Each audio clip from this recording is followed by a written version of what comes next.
মৰমৰ ছাত্ৰ-ছাত্ৰীসকল এতিয়া আমি অধ্যয়ন কৰিম তোমালোকৰ সাধাৰণ বিজ্ঞানৰ সপ্তম অধ্যায় এইটো হৈছে কি নিয়ন্ত্ৰণ আৰু সমন্বয় কন্ট্ৰোল এণ্ড কোঅৰ্ডিনেশ্যন সো নিয়ন্ত্ৰণ ইয়াত কিহৰ নিয়ন্ত্ৰণৰ কথা কোৱা হৈছে অলপ ধাৰণা কৰা সো ইয়াতে নিয়ন্ত্ৰণ বুলি কোৱাৰ লগে লগে এটা কথা মনত ৰাখিবা যে আমি মানুহ এজ এ হিউমেন বিং আমি কেনেদৰে সমতা ৰক্ষা কৰি চলি আছো কথা কোৱা খোজ কৰা সাইকেল চলোৱা বাইক চলোৱা যিমান আমি কাম কৰোঁ যিবিলাক ঐচ্ছিক ক্ৰিয়া আমাৰ ইচ্ছাকৃতভাৱে যিবিলাক আমি কাম কৰোঁ সেই কামবিলাক আমি কেনেদৰে নিয়ন্ত্ৰণ কৰোঁ আৰু চোৱা যিবিলাক কিছুমান কাম আছে এনেকুৱা আমাৰ ইচ্ছা অবিহনে কিছুমান কাম চলি থাকে যেনেকুৱা এইবিলাক শৰীৰৰ ভিতৰত চলি থাকে যেনেকুৱা আমি আগৰ চেপ্টাৰত পাইছোঁ ৰেচন পৰিবহন পাচন এই কামবিলাক যে আমাৰ হৃদযন্ত্ৰটো যে চলি থাকে ৰক্ত চলাচল চলি থাকে তাৰপিছত আমাৰ খাদ্য খালে আমাৰ পাচন হয় এই কামবিলাক কোনে নিয়ন্ত্ৰণ কৰে এইটোতো আমাৰ ইচ্ছামতে এইবিলাক নিয়ন্ত্ৰণ নহয় আমি ইচ্ছা কৰিলে তো শ্বাস প্ৰশ্বাস বন্ধ কৰি দিব নোৱাৰোঁ অলপ সময়ৰ কাৰণে হ'ব পাৰে কিন্তু ইচ্ছা কৰিলে আমি পাচন কাৰ্যটো বন্ধ কৰি দিব নোৱাৰোঁ ঠিক আছে সো এই কামবিলাক কোনে নিয়ন্ত্ৰণ কৰে সো মানুহ আমি যেহেতু মানুহ সো মানুহৰ এটা মস্তিষ্ক থাকে এই মস্তিষ্কই এই সকলো ধৰণৰ কাম কাজ নিয়ন্ত্ৰণ কৰে এটো শৰীৰৰ ভিতৰতে হওক আৰু আমি বাহিৰত যিবিলাক কাম কাজ আমি কৰোঁ সো এই সকলোবিলাক কাম ভিতৰৰ আৰু বাহিৰৰ সকলো কাম মস্তিষ্কই নিয়ন্ত্ৰণ কৰে সো এই মানুহৰ এই নিয়ন্ত্ৰণৰ কাৰণে মানুহৰ ক্ষেত্ৰত নিয়ন্ত্ৰণৰ কাৰণে কি যোগাযোগ ৰক্ষা কৰিব লাগিব এতিয়া শৰীৰৰ বিভিন্ন অংশ আছে যেনেকুৱা তোমাৰ পেশী কোষ আছে তাৰ পিছত তোমাৰ আমাৰ পাকস্থলী আছে যকৃত আছে তাৰ পিছত ক্ষুদ্ৰান্ত আছে বৃহদন্ত্ৰ আছে সো হাওঁফাওঁ আছে এই গোটেইখিনি শৰীৰৰ অংগবোৰৰ ইহঁতৰ এটা সমন্বয় বা যোগাযোগ এটা মাধ্যম থাকিব লাগিব তেতিয়াহে নিয়ন্ত্ৰণ হ'ব সো নিয়ন্ত্ৰণৰ কাৰণে সমন্বয়ৰ প্ৰয়োজন আৰু মানুহৰ দেহত চোৱা সেইকাৰণে নিয়ন্ত্ৰণৰ সমন্বয় একেলগে দিয়া হৈছে সো সমন্বয় মানুহৰ দেহত দুটা তন্ত্ৰৰ জৰিয়তে হয় এইটো হৈছে কি এটা হৈছে স্নায়ুতন্ত্ৰ আৰু এটা হৈছে কি অন্তঃস্ৰাৱী তন্ত্ৰ সো আমি এই তন্ত্ৰবোৰৰ বিষয়ে অধ্যয়ন কৰিম এইটো চেপ্টাৰত ইয়াৰ আগত আমি যেনেকুৱা পাইছোঁ পাচন তন্ত্ৰ ৰেচন তন্ত্ৰ পৰিবহন তন্ত্ৰ সো তেনেকুৱা এটা তন্ত্ৰ সো এইটো হৈছে কি স্নায়ুতন্ত্ৰ আৰু পৰিবহন অন্তঃস্ৰাৱী তন্ত্ৰ ঠিক আছে এতিয়া চোৱা সমন্বয়ৰ কাৰণে এই দুটা তন্ত্ৰৰ প্ৰয়োজন মানুহৰ ক্ষেত্ৰত এই সমন্বয় ৰক্ষা কৰিবলৈ চোৱা এই ৰাসায়নিক দ্ৰব্য আৰু বৈদ্যুতিক প্ৰেৰণা এই দুই ধৰণে মানুহৰ দেহত সমন্বয় সাধন হয় ৰাসায়নিক দ্ৰব্য যেটো মই ক'লোঁ অন্তঃস্ৰাৱী তন্ত্ৰ সো ৰাসায়নিক দ্ৰব্যটো হৈছে হৰমন এই হৰমন তেজৰ জৰিয়তে শৰীৰৰ বিভিন্ন অংশলৈ পৰিবহন কৰে আৰু বিভিন্ন কাম কাজ নিয়ন্ত্ৰণ কৰে যেনেকুৱা আমাৰ বৃদ্ধি আৰু বিকাশ এইটো এই হৰমনে নিয়ন্ত্ৰণ কৰে ঠিক আছে আৰু আমাৰ এই হৰমনবোৰ কি তেজৰ জৰিয়তে এইবোৰ শৰীৰৰ বিভিন্ন অংশলৈ পৰিবহন হয় সো এই তন্ত্ৰটো কোৱা হয় অন্তঃস্ৰাৱী তন্ত্ৰ আন এটা তন্ত্ৰ আছে যেটো হৈছে কি স্নায়ুতন্ত্ৰৰ প্ৰাথমিক একক হৈছে ছয়তে নিউৰন এই যে মই দেখুৱাই দিছোঁ ঠিক আছে নিউৰন বা স্নায়ু কোষ বুলি কোৱা হয় এইটো স্নায়ুতন্ত্ৰৰ প্ৰাথমিক একক সো আমাৰ শৰীৰত নিউৰনৰ একটা জাল তৈয়াৰ হৈ আছে ঠিক আছে ওয়্যাৰ হৈ আছে সো এই যিবিলাক ওয়্যাৰ আছে আমাৰ শৰীৰত নিউৰনৰ সো এই নিউৰনৰ এই তাৰবিলাকে কি আমাৰ শৰীৰৰ বিভিন্ন অংশৰ পৰা মেছেজবোৰ ব্ৰেইনলৈ পঠিয়াই দিয়ে আৰু ব্ৰেইনে এইবিলাক এনালাইসিস কৰি আমাক সঠিক সিদ্ধান্ত লোৱাত সহায় কৰে সো এই তন্ত্ৰটো কোৱা হয় কি স্নায়ুতন্ত্ৰ ঠিক আছে এই স্নায়ুতন্ত্ৰৰ ক্ৰিয়া আৰু হৰমনৰ ক্ৰিয়াৰ মাজত কিছুমান পাৰ্থক্য আছে ঠিক আছে সো স্নায়ুতন্ত্ৰ চোৱা মানুহৰ ক্ষেত্ৰত অকল তোমাৰ এই স্নায়ুতন্ত্ৰ যেহেতু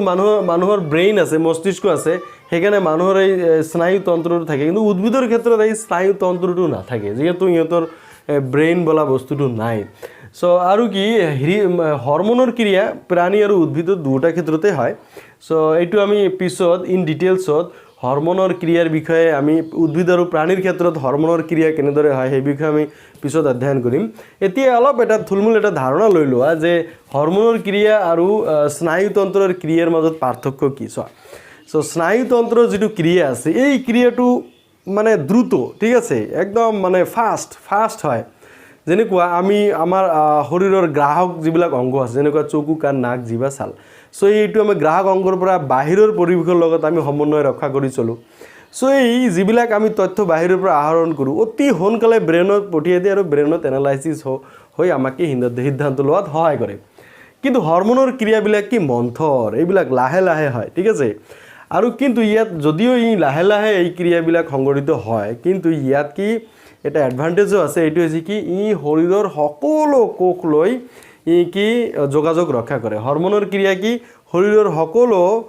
কোষত সংঘটিত হয় কিন্তু স্নায়ুতন্ত্ৰৰ যিটো ক্ৰিয়া এই যে নিউৰনৰ যিটো ক্ৰিয়া এই শৰীৰৰ সকলো কোষত মানে যোগাযোগ সংঘটিত কৰিব নোৱাৰে এইটো কথা মনত ৰাখিবা আৰু সেইকাৰণে কি এই স্নায়ুতন্ত্ৰৰ যিটো ক্ৰিয়া এইটো তোমাৰ স্নায়ু প্ৰেৰণাৰ জৰিয়তে প্ৰবাহিত হয় মানে ফাষ্ট হ'ব লাগিব স্নায়ু প্ৰেৰণা আৰু কি হৰমনৰ ক্ৰিয়াটো কি ৰাসায়নিক দ্ৰব্য ঠিক আছে কেমিকেল ইম্পালছৰ জৰিয়তে হয় আৰু এইটো কি ইলেক্ট্ৰিকেল ইম্পালছৰ জৰিয়তে হয় মানে স্নায়ুতন্ত্ৰটো ইলেক্ট্ৰিকেল ইম্পালছ আৰু হৰমনৰ ক্ৰিয়াটো কি কেমিকেল ইম্পালছৰ জৰিয়তে হয় এই কথাটো মনত ৰাখিবা সো এইখিনি আমি পালোঁ আৰু এটা বস্তু কি এই হৰমনৰ যিটো ক্ৰিয়া এইটো দীৰ্ঘস্থায়ী বুলি ক'ব পাৰি দীৰ্ঘস্থায়ী আৰু স্নায়ুতন্ত্ৰৰ যিটো ক্ৰিয়া এইটো তোমাৰ ক্ষণস্থায়ী ক'ব পাৰি ঠিক আছে অলপ সময়ৰ কাৰণে আমাৰ যে শৰীৰৰ বৃদ্ধি আৰু বিকাশ যে হয় চোৱা ইমান নিয়ন্ত্ৰিতভাৱে কেনেকৈ হয় চোৱা আমাৰ দুখন হাত আছে ঠিক আছে সোঁ হাত বাওঁ হাত এই দুই হাত এই মোৰ কলা চুলি এই বগা দাঁত আমি সৰু থাকোঁতে এই কবিতা পঢ়িছিলোঁ ইমান ধুনীয়া কবিতা যিয়ে নহওক সো এই কবিতাত চোৱা আমাৰ দুই হাতৰ কথা কোৱা হৈছে দুই হাতত চোৱা একদম একে ধৰণৰ বিকাশ হৈছে এই আঙুলিটো এইটোত যিমান বিকাশ হৈছে এইটোও সিমান বিকাশ হৈছে এই আঙুলিটো ঠিক তেনেদৰে একে আকৃতিত কি একে আকাৰত কি বিকাশ হৈছে এইটো কেনেকৈ সম্ভৱ এইটো মানুহৰ ইমান নিয়ন্ত্ৰিতভাৱে সকলোবোৰ কেনেকৈ বিকাশ হয় আমি যেতিয়া মাকৰ গৰ্ভত আছিলোঁ তেতিয়া ইমান নিয়ন্ত্ৰিতভাৱে আমাৰ যে বিকাশ হৈছে তাৰ কাৰণে কি এই যে আমাৰ যে হৰমন আছে এই হৰমনবিলাক দায়ী ঠিক আছে মানে হৰমনবিলাক জড়িত হৈ থাকে সেইকাৰণে আমাৰ বিকাশটো ইমান মানে নিয়ন্ত্ৰিতভাৱে হৈ থাকে সো আমি ক'ব পাৰোঁ যে হৰমনে কি বৃদ্ধিক নিয়ন্ত্ৰণ কৰে বৃদ্ধি আৰু বিকাশক নিয়ন্ত্ৰণ কৰে বৃদ্ধি আৰু বিকাশৰ ক্ষেত্ৰত কিন্তু স্নায়ুতন্ত্ৰৰ কোনো হাত নাই সো স্নায়ুতন্ত্ৰৰ বৃদ্ধি বিকাশত কোনো ধৰণৰ সহায় নকৰে কি আৰু কি হৰমনৰ যিবিলাক ক্ৰিয়া আছে এই হৰমনৰ ক্ৰিয়াবিলাকে বৃদ্ধি আৰু বিকাশত সহায় কৰে সো এই ক্ষেত্ৰত উদ্ভিদ আৰু প্ৰাণী দুয়ো ক্ষেত্ৰতে উদ্ভিদৰ ক্ষেত্ৰতেও হৰমনে বৃদ্ধি আৰু বিকাশত সহায় কৰে প্ৰাণীৰ ক্ষেত্ৰতেও বৃদ্ধি আৰু বিকাশত সহায় কৰে সো প্ৰাণীৰ ক্ষেত্ৰত যিটো হৰমনৰ ক্ৰিয়া সো ইয়াৰ বহুতো দুটা ভাগ আছে বেচিকেলি সো ইয়াত আমি এটা ভাগৰ বিষয়ে পঢ়িম সো হৰমনবোৰ তেজৰ জৰিয়তে কেনেদৰে প্ৰবাহিত হয় সেইটো ক্লাছ 10ত তোমালোকৰ এইখিনিয়ে লাগিব আৰু সেই তন্ত্ৰটো কোৱা হয় অন্তঃস্ৰাৱী তন্ত্ৰ ঠিক আছে এতিয়া চোৱা আমি এতিয়া ইন ডিটেইলছত চোৱা এইবিলাক মই মুছি দি আছোঁ এটা এটাকৈ ডিটেইলছত আমি অধ্যয়ন কৰিম সো প্ৰথমে স্নায়ুতন্ত্ৰৰ বিষয়ে আমি অধ্যয়ন কৰিম তাৰপিছত আমি হৰমনৰ ক্ৰিয়াৰ বিষয়ে অধ্যয়ন কৰিম ইন ডিটেইলছত উদ্ভিদ আৰু প্ৰাণীৰ ক্ষেত্ৰত হৰমনৰ গুৰুত্বপূৰ্ণ ভূমিকা পালন কৰে এইটো পিছত আমি অধ্যয়ন কৰিম প্ৰথমতে চোৱা স্নায়ুতন্ত্ৰৰ বিষয়ে স্নায়ুতন্ত্ৰ ঠিক আছে স্নায়ুতন্ত্ৰৰ তোমালোকে জানা স্নায়ুতন্ত্ৰৰ প্ৰাথমিক এককটো হৈছে নিউৰন বা স্নায়ুকোষ যিটো তো ক্লাছ 9ত পাই আহিছা সো নিউরনত কি প্রধানত অ্যাক্সন আর ডেনড্রাইট প্রধান অঙ্গ থাকে সো পরীক্ষাত কেতিয়াবা আহে অ্যাক্সন আর ডেনড্ৰাইটৰ পাৰ্থক্য আহে এদৰ কামো আহে সো ডেনড্ৰাইটবোৰ কি কৰে ডেনড্ৰাইটবোৰে শৰীৰৰ বিভিন্ন অংগৰ পৰা ইহঁতে বাৰ্তাবোৰ গ্ৰহণ কৰে ঠিক আছে শৰীৰৰ আমাৰ যেনেকুৱা আমাৰ গ্ৰাহক অংগ কিছুমান আছে যেনেকুৱা চকু কাণ নাক জিভা ছাল ঠিক আছে সো এইবিলাক হৈছে আমাৰ গ্ৰাহক অংগ সো গ্ৰাহক অংগৰ তাত কি যিবিলাক পেশী কোষ আছে এই পেশী কোষৰ পৰা এই ডেনড্ৰাইটবোৰে কি সো এনেদৰে পেশী কোষবোৰ থাকে সো পেশী কোষৰ পৰা ডেনড্ৰাইটবোৰে কি কৰে বাৰ্তাবোৰ গ্ৰহণ কৰে ঠিক আছে এই নিৰ্দিষ্ট প্ৰতিটো গ্ৰাহক অংগৰ কাৰণে নিৰ্দিষ্ট কিছুমান পেশী কোষ থাকে ৰিসিপ্টৰ থাকে ইহঁতে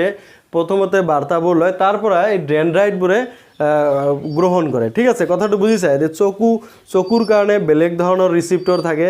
কাণৰ কাৰণে বেলেগ ধৰণৰ বা আমি টেষ্ট লওঁ জিভাত বেলেগ ধৰণৰ নাকত বেলেগ ধৰণৰ আৰু ছালত যেটো আমাৰ স্পৰ্শ আৰু কি আমাক উষ্ণতাৰ অনুভূতি দিয়ে সো ইয়াৰ কাৰণে বেলেগ বেলেগ কি ৰিসিপ্টৰ বা সংগ্ৰাহক আমাৰ পেশী কোষ থাকে এই পেশী কোষবোৰে কি পৰৱৰ্তী এই বাৰ্তাটো কি ডেনড্ৰাইটলৈ প্ৰেৰণ কৰে ঠিক আছে আৰু এইবিলাক কি স্নায়ু এইবিলাক কি বৈদ্যুতিক প্ৰেৰণাৰ জৰিয়তে প্ৰবাহিত হয় ডেনড্ৰাইটবোৰে পেশী কোষৰ পৰা বাৰ্তাটো ললে লোৱাৰ পিছত ই কি ক্ৰমান্বয়ে আগবাঢ়ি আহে আৰু এক্সনৰ মাজেদি এই অন্তিম প্ৰান্তত আহি পায় তেতিয়া আন এটা ইয়াৰে ওচৰত থকা আন এটা নিউৰন আছে এই নিউৰনৰ আকৌ যি ডেনড্ৰাইট আছে ঠিক আছে এই ডেনড্ৰাইটত প্ৰেৰণ কৰে এনেদৰে আকৌ এক্সনৰ মাজেদি আন এটা নিউৰনলৈ গতি কৰে সো তোমালোকে চোৱা সো এটা নিউৰনৰ পৰা এনেদৰে আন এটা নিউৰনলৈ বাৰ্তাবোৰ এনেদৰে যায় ঠিক আছে এটা নিউৰনৰ পৰা আন এটা নিউৰনলৈকে বাৰ্তাবোৰ যায় আৰু নিউৰনৰ কি এই এক্সনে প্ৰথমতে কি এক্সন নহয় ডেনড্ৰাইটে পেশী কোষৰ পৰা বাৰ্তাটো কি কয় এই স্নায়ু প্ৰেৰণাটো বা বাৰ্তাটো কি গ্ৰহণ কৰে এনেদৰে প্ৰবাহিত হয় আমাৰ গোটেই শৰীৰত প্ৰতিটো গ্ৰাহক অংগৰ পৰা এনেদৰে বাৰ্তাবিলাক গৈ আমাৰ মস্তিষ্কত গৈ পায় এতিয়া কথাটো হৈছে কি এই ডেনড্ৰাইট আৰু এক্সনে গুৰুত্বপূৰ্ণ ভূমিকা পালন কৰে এই ইহঁতৰ মাজত এটা নিউৰনৰ পৰা আন এটা নিউৰনত যে তোমাৰ এই বাৰ্তাবোৰ প্ৰেৰণ কৰে এইটো কি বৈদ্যুতিক প্ৰেৰণাৰ জৰিয়তে এইবিলাক প্ৰেৰণ হয় ঠিক আছে তোমাৰ কে বৈদ্যুতিক প্ৰেৰণাৰ জৰিয়তে এইবিলাক প্ৰেৰণ হয় আৰু ইয়াতে কি কিছুমান আয়ন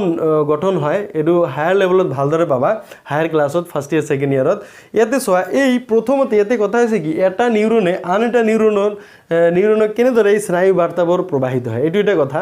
সো ইহঁতৰ যেটো অন্তৰ্বৰ্তী স্থান মাজৰ যেটো স্থান আছে ঠিক আছে দুটা নিউৰনৰ মাজৰ যেটো স্থান এই স্থানটো নাম হৈছে কি সাইনেপস মনত ৰাখিবা এইটো সাইনেপস ঠিক আছে এই সাইনেপসৰ মাজেদি এই বাৰ্তাবোৰ প্ৰেৰণ হয় ঠিক আছে এটা নিউৰনৰ পৰা আন এটা নিউৰনলৈ কি সাইনেপসৰ মাজেদি বাৰ্তাবোৰ কি প্ৰবাহিত হয় সো এতে কেতিয়াবা পৰীক্ষাত আহে যে সাইনেপস কি ইয়াৰ কাম কি সাইনেপস হৈছে দুটা নিউৰনৰ মাজৰ সংযোগী পথ ঠিক আছে যিয়ে কি কৰে এটা নিউৰনৰ পৰা আন এটা নিউৰনলৈ স্নায়ু বাৰ্তাবোৰ প্ৰেৰণ কৰে এইটো হৈছে সাইনেপসৰ কাম এইখিনিতে এক্সন আৰু ডেনড্ৰাইটৰ পাৰ্থক্য কেতিয়াবা আহে সো এক্সন হৈছে আঙুলি হৰ্দিক প্ৰবৰ্ধক ডেনড্ৰাইটবোৰ দীঘল প্ৰবৰ্ধক ঠিক আছে সো আৰু কি তোমালোকে ক'ব পাৰা সো এক্সনে কি গ্ৰাহক অংগৰ পৰা বাৰ্তাবোৰ সংগ্ৰহ কৰে আৰু ডেনড্ৰাইটে কি সেই বাৰ্তা আন এটা ডেনড্ৰাইটলৈ প্ৰেৰণ কৰে সো এনেদৰে তোমালোকে পাৰ্থক্য কেইটামান লিখি দিব পাৰা এতিয়া চোৱা এই যে স্নায়ুতন্ত্ৰ আছে স্নায়ুতন্ত্ৰ প্ৰধানত দুই প্ৰকাৰৰ থাকে তোমালোকে তো বুজিছা যে সাইনেপসৰ কথাটো তো বুজিছা যে সাইনেপস দুটা নিউৰনৰ মাজৰ সংযোগী পথ যাৰ কাম হৈছে এটা নিউৰনৰ পৰা আন এটা নিউৰনলৈ স্নায়ু বাৰ্তা প্ৰেৰণ কৰা পৰীক্ষাত কিন্তু এইটো আহি থাকে ভেৰি ইম্পৰ্টেন্ট কোশ্চেন এতিয়া চোৱা স্নায়ুতন্ত্ৰ দুই প্ৰকাৰৰ থাকে এটা হৈছে কি তোমাৰ কেন্দ্ৰীয় স্নায়ুতন্ত্ৰ এটা হৈছে কি কেন্দ্ৰীয় স্নায়ুতন্ত্ৰ ঠিক আছে আন এটা হৈছে কি দুই নম্বৰত হৈছে কি প্ৰান্তীয় স্নায়ুতন্ত্ৰ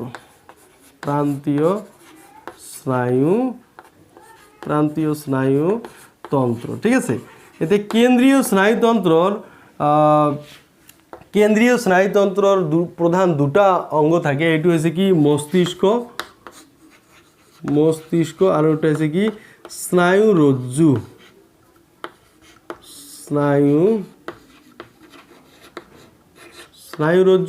আৰু কি প্ৰান্তীয় স্নায়ুতন্ত্ৰ কিছুমান